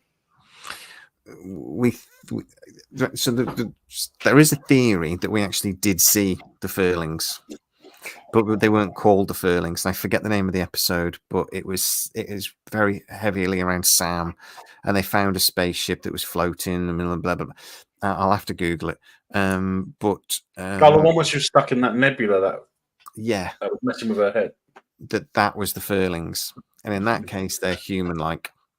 Okay, that was the Furlings. That's one theory. But we literally are just saying bear stuff because they say fur. You what, Melvin? I said that was a mental projection for her. But yeah, that's another thing. So we don't really know if that was a mental projection or not. So we don't really know. But yeah, speculation. We'll have to find out. Close Ascension might just like Alex. Yeah, maybe they're going to have to be super powerful because they were allied with the ancients. So like the nuts. They were one of the 5 or one of the 4. Shaved Ewoks. That's what we want. Shaved Ewoks. Right. Okay then, guys. So go on this. How much havoc does some evil Nox cause? I don't know. We'll call it night anyway. It's getting late. For me, at least. And thank you guys for coming on and having a chat about this. I'm sorry I've had to try to keep my voice down. I think as soon as I started this live, I woke everybody up anyway because I was moving around when I heard it. So I thought, oh shit, I'm going to get in trouble. They got used to your On a voice. happy note, you haven't gone to the toilet yet. No. But that might be why I need to finish. You don't know. I'm always telling my 15-year-old kid, after we go to bed, shut up. It's not fair to wake people up. So I'm going to get, it's all right for you to wake people up though. So I'm going to get mowed up. But well, I pay the mortgage. Fuck you, buddy. So when you pay the mortgage, you can mow. Exactly. Until then, I am God, as far as you're concerned. But yeah, it's I know McFadden, but I'm not well. Leave me alone. It's Greenwich Mean Time. I'm too invested. Brazilian furlings. Sexy furlings. Oh yes. I tell you what that we can do. Just I would like your opinion, Melvin, on the first episode of Three Body Problem before we go, because I did a video on it. I told people I think. What did you think? It was good. Does it get It better? gets so much better. It really does explain a lot through the show. It is really, really good. I was actually very surprised. I wasn't interested in watching it. I didn't do a video for the trailer or anything. And that's what I thought. Well, Harris. So I spent like 8 hours sitting up last night watching it because I thought we're going to talk about it in our stream. But you need to do that now. Homework. Well, yeah, it's a really good series, I think. Cool. Good. Is it where would you saw Game of Thrones, right? Yeah. So throw out the last couple seasons. Where would you put it, like rating alongside like a season 1 Game of Thrones or season 1 House of the Dragon? Is it on par but sci-fi level? Also, what about Foundation with that as well? Sorry to add 3 questions into one. Well, I'd put it on par with Foundation. I'd cool. put it Okay. on par with Foundation as well. Yeah. Tonally, it's very similar. I think. Yeah. But I've only watched the first episode, but tonally, it's very similar. Some of the effects you see later on, definitely Foundation level. It was never. Was it $20 million an episode? That's insane. It Not wasn't. surprising. Which- Can't have been. Real Yeah, but quick, it's good money for the visual effects as well. It's good effects. Unlike would be Disney with their Most high budget expensive effects that show. are crap. That's insane. If that's right, that's can't be right. well, that's really insane. Someone was talking about Foundation getting their budget cut, which is insane. For we herald that as like the show that uses its money the best all the time. But Haven't they? So why cut that money from Foundation when you should be cutting money from Monarch? I'm just saying. But The 8-part series reportedly had a budget of $125 million. that's how we should be doing it. It's perfect. I love it. doesn't surprise me. It's not sustainable. No. But at the same time, it should have been weekly episodes. It should not have all been dropped at once. Yeah, that's not quite $20 million an episode. That's 125 million pounds. So that would be, $20 million an episode. Which does not. Holy crap! Oh, never mind. I was thinking about it Don't forget, entirely there is a differently. fee for conversion as well, currency conversion. My excitement, throw that backwards. I was thinking about it backwards. I'm just getting what is $125 million in pounds. Oh, the Ark series. Ark is good. Good. That looked interesting. I never played the games, but I have friends that play those games. But yes, Foundation, the Asimov series. Yeah. I don't know what I thought you were saying. I thought I don't know where my math was going. Yeah, that is $157 million. $157 million for 8 episodes. That's $20 million an episode. That is more than they spent on The Last Airbender. Yeah. Because that was 115, huh? It's been filmed. It's out soon, isn't it? I think. There's new Resident Alien out on Netflix right now because I keep seeing it, and I've never watched the series, but I keep getting the notifications because it's that series that I'm always like, I need to watch. I think it's not out here yet. Is it on your watch list then? Yeah, But Yeah, you it's know on what? my every notification I've ever gotten list as well. To be honest, I haven't watched it either. So And I love Alan Tudyk. I don't know what's kept me from watching it. It's just I guess We're maybe still waiting for it sci-fi here. channel. We don't get it on Netflix here. We get it on Sky. Oh, So okay. it's always after. But yeah, it came out on Feb 14th You use a on VPN. Sci-Fi. That doesn't So- always work, but I guess maybe. I'm gonna find it when it's VPN out never in works the for me. UK. Tried a few of them. No. UK. Something work. Wait a second, I'm trying to find out. Unfortunately, you won't see any of these guys only available in the US, therefore you can only watch. Yeah, it's not available yet. Fuck. I love that show. The first season was amazing. The second season started badly but ended brilliantly. Resident Alien is genuinely one of the best sci-fi shows of the last 15, 20 years. I would say it's on par with The Orville at its best. I might even say it's a bit better. I absolutely adored it. The second season wasn't as good as the first, but it ended strong, sort of thing. But, So for someone that hasn't seen either, should I watch Resident Evil or Orville first when I jump onto one? Resident Alien. Resident Alien. Yeah, you can't do the same mistake I make when I correct. Yeah. I would watch Resident Alien. Oh. It's different to the Orville. But you should watch the Orville as well. But don't get excited about season 5. Not happening. So I'm just a bearer of bad news. I just keep telling people when shit's not happening. You're terrible, Jay. I know. I'm so bad. Today that changed though. The Ark was on Sci-Fi Network, and it's awful. I think it's been cancelled as well. I don't think it's coming back. Is it awful because it's on Sci-Fi Network, or No, it's just not very good. I just didn't like it. I didn't hate it as much as Matt hated it. Matt did an immediate video saying how much he hated it. No swearing. I didn't hate it that much. It just wasn't very good. But I'm pretty sure it's been cancelled. I get told things all the time that I can't remember. Ark. Peter, Ted, I think, did well and is still doing very well for Peacock. I think it's one of their most consistently watched shows besides like something old. They confirmed it. There is a season 2 coming of the Ark. Oh. Shouldn't do. Ted has done. It wasn't Ted the highest rated Peacock premiere. Peacock thing ever, yeah. Mm-hmm. Biggest. Yeah. I know it's done brilliant over here as well.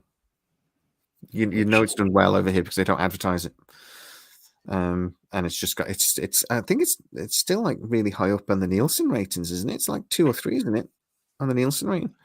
Really I don't know if it's that high, but it's up there. It's people are watching it, which hey, good for Peacock and good for.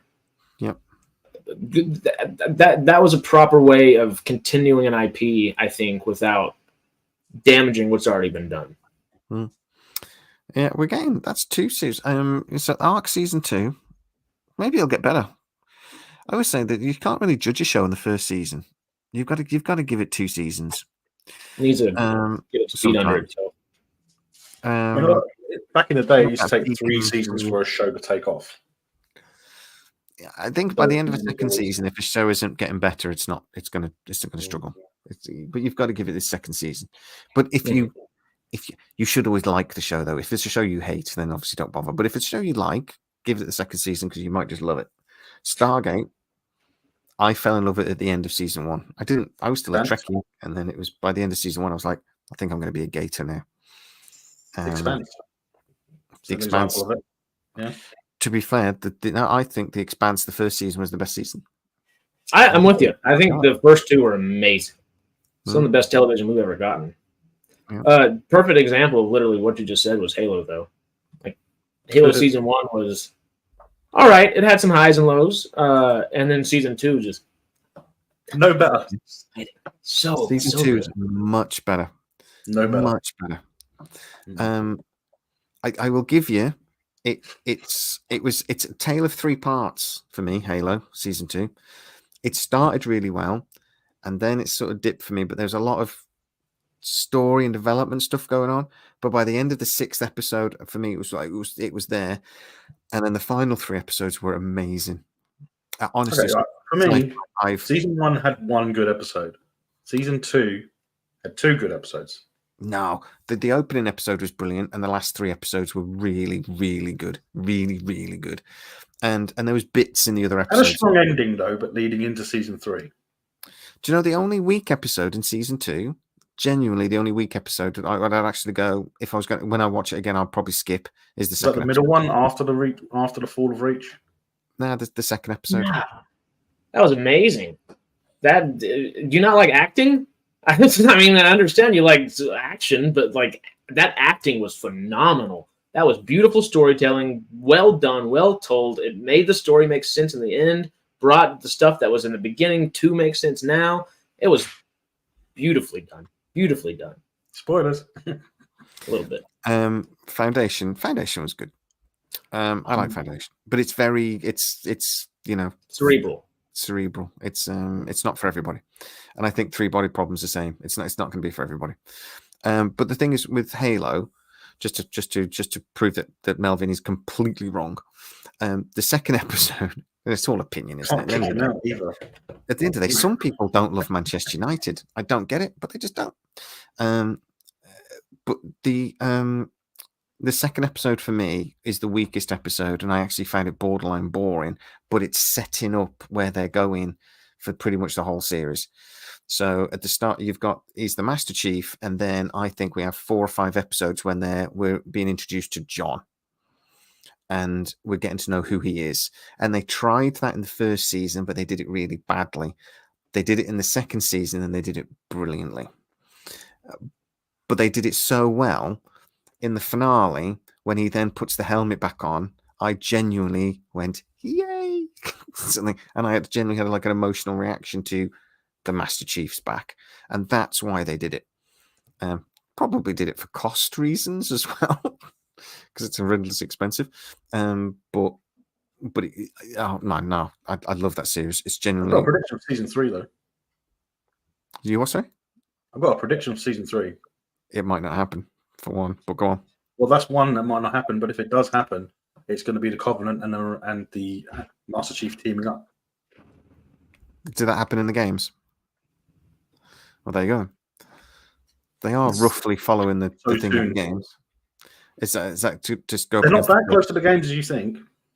No, they're not. No, I've said that. I've only played a couple of the games. It's inspired by.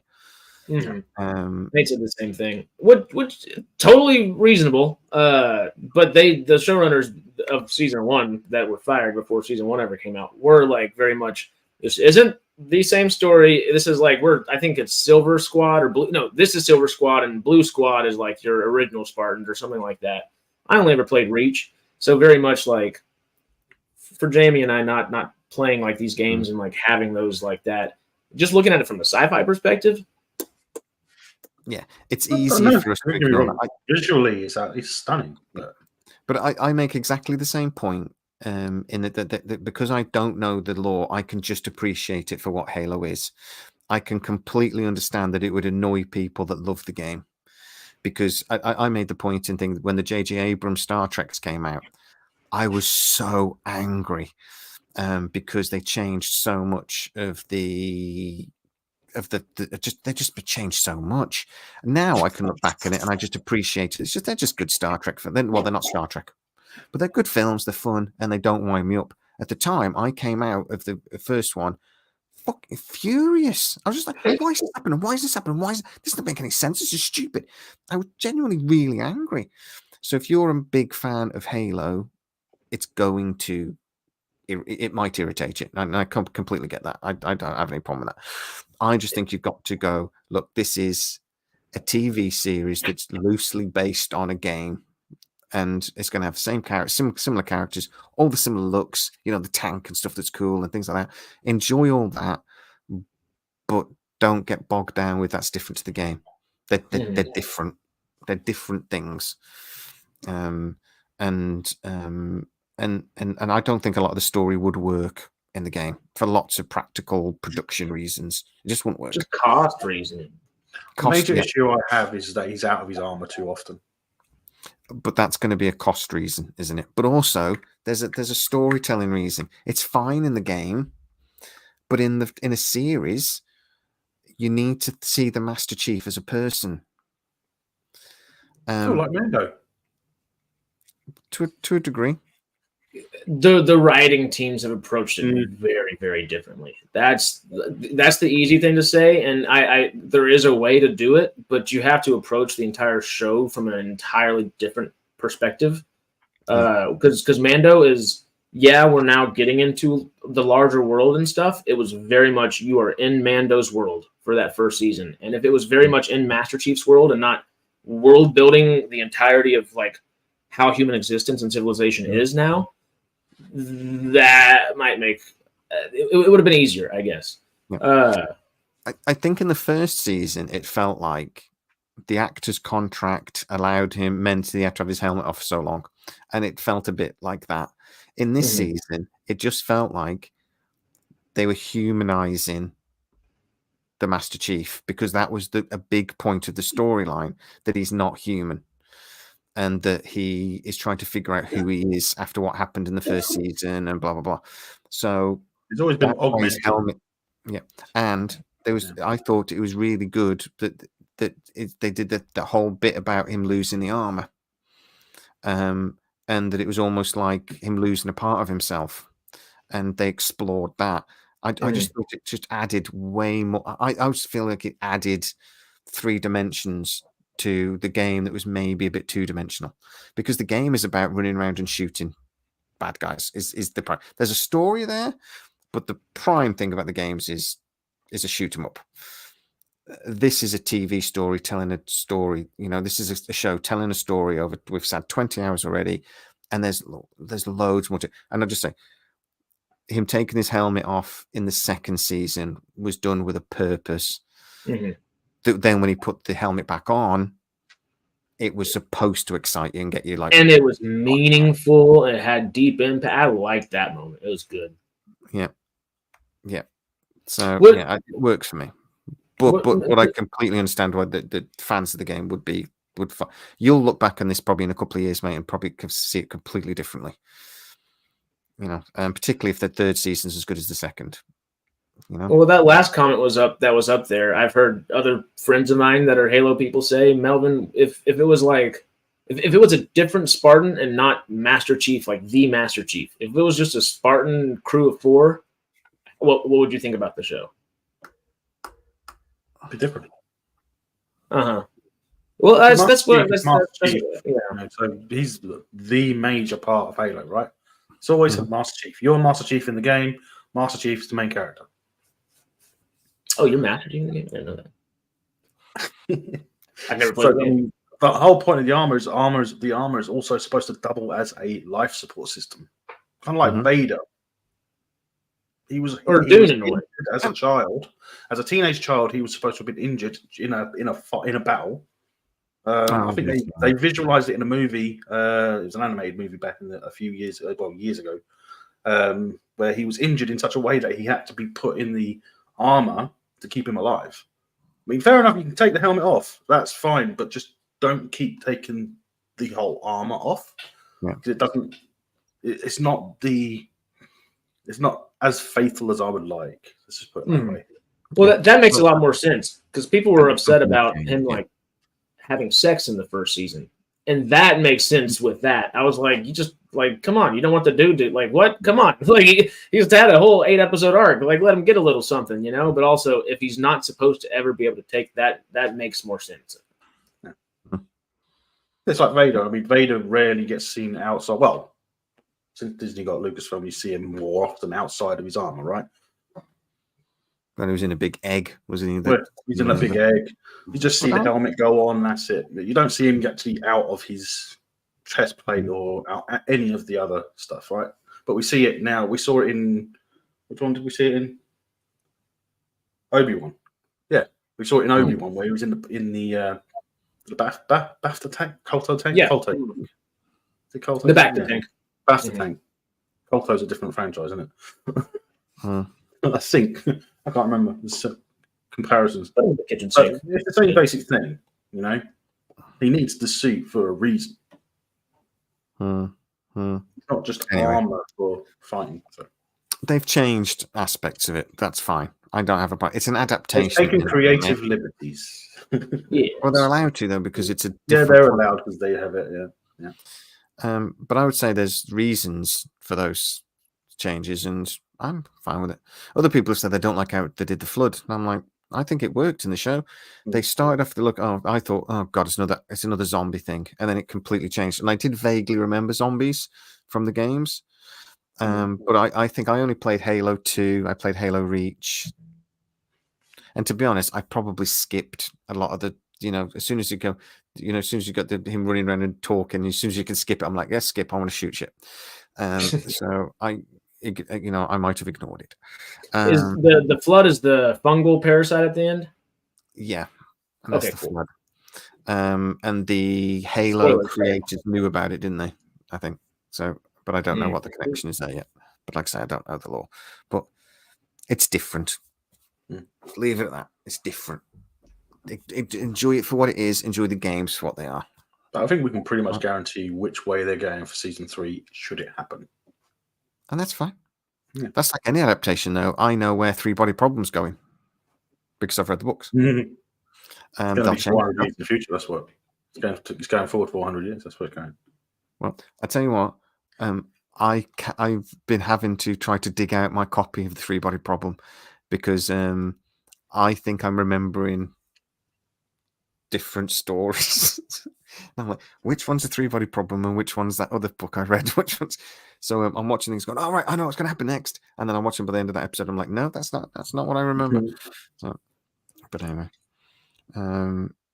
let's call it an evening, guys. Thank you so much for coming on. No worries. And you've been an absolute legend. And I'm sorry you guys had a plan tonight, and I just come in about 2 hours before and went, no, we're doing something different. That's why we're looking good though tomorrow. So.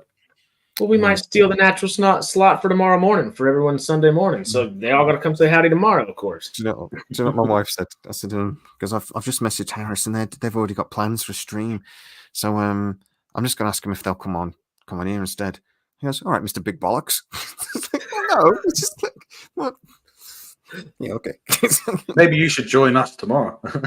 Okay. Tell me what time it is. If I can come on, I'll come on. It'll be 10 o'clock. It'll be 10 o'clock at night. Yeah. I've got to work Monday. I don't know.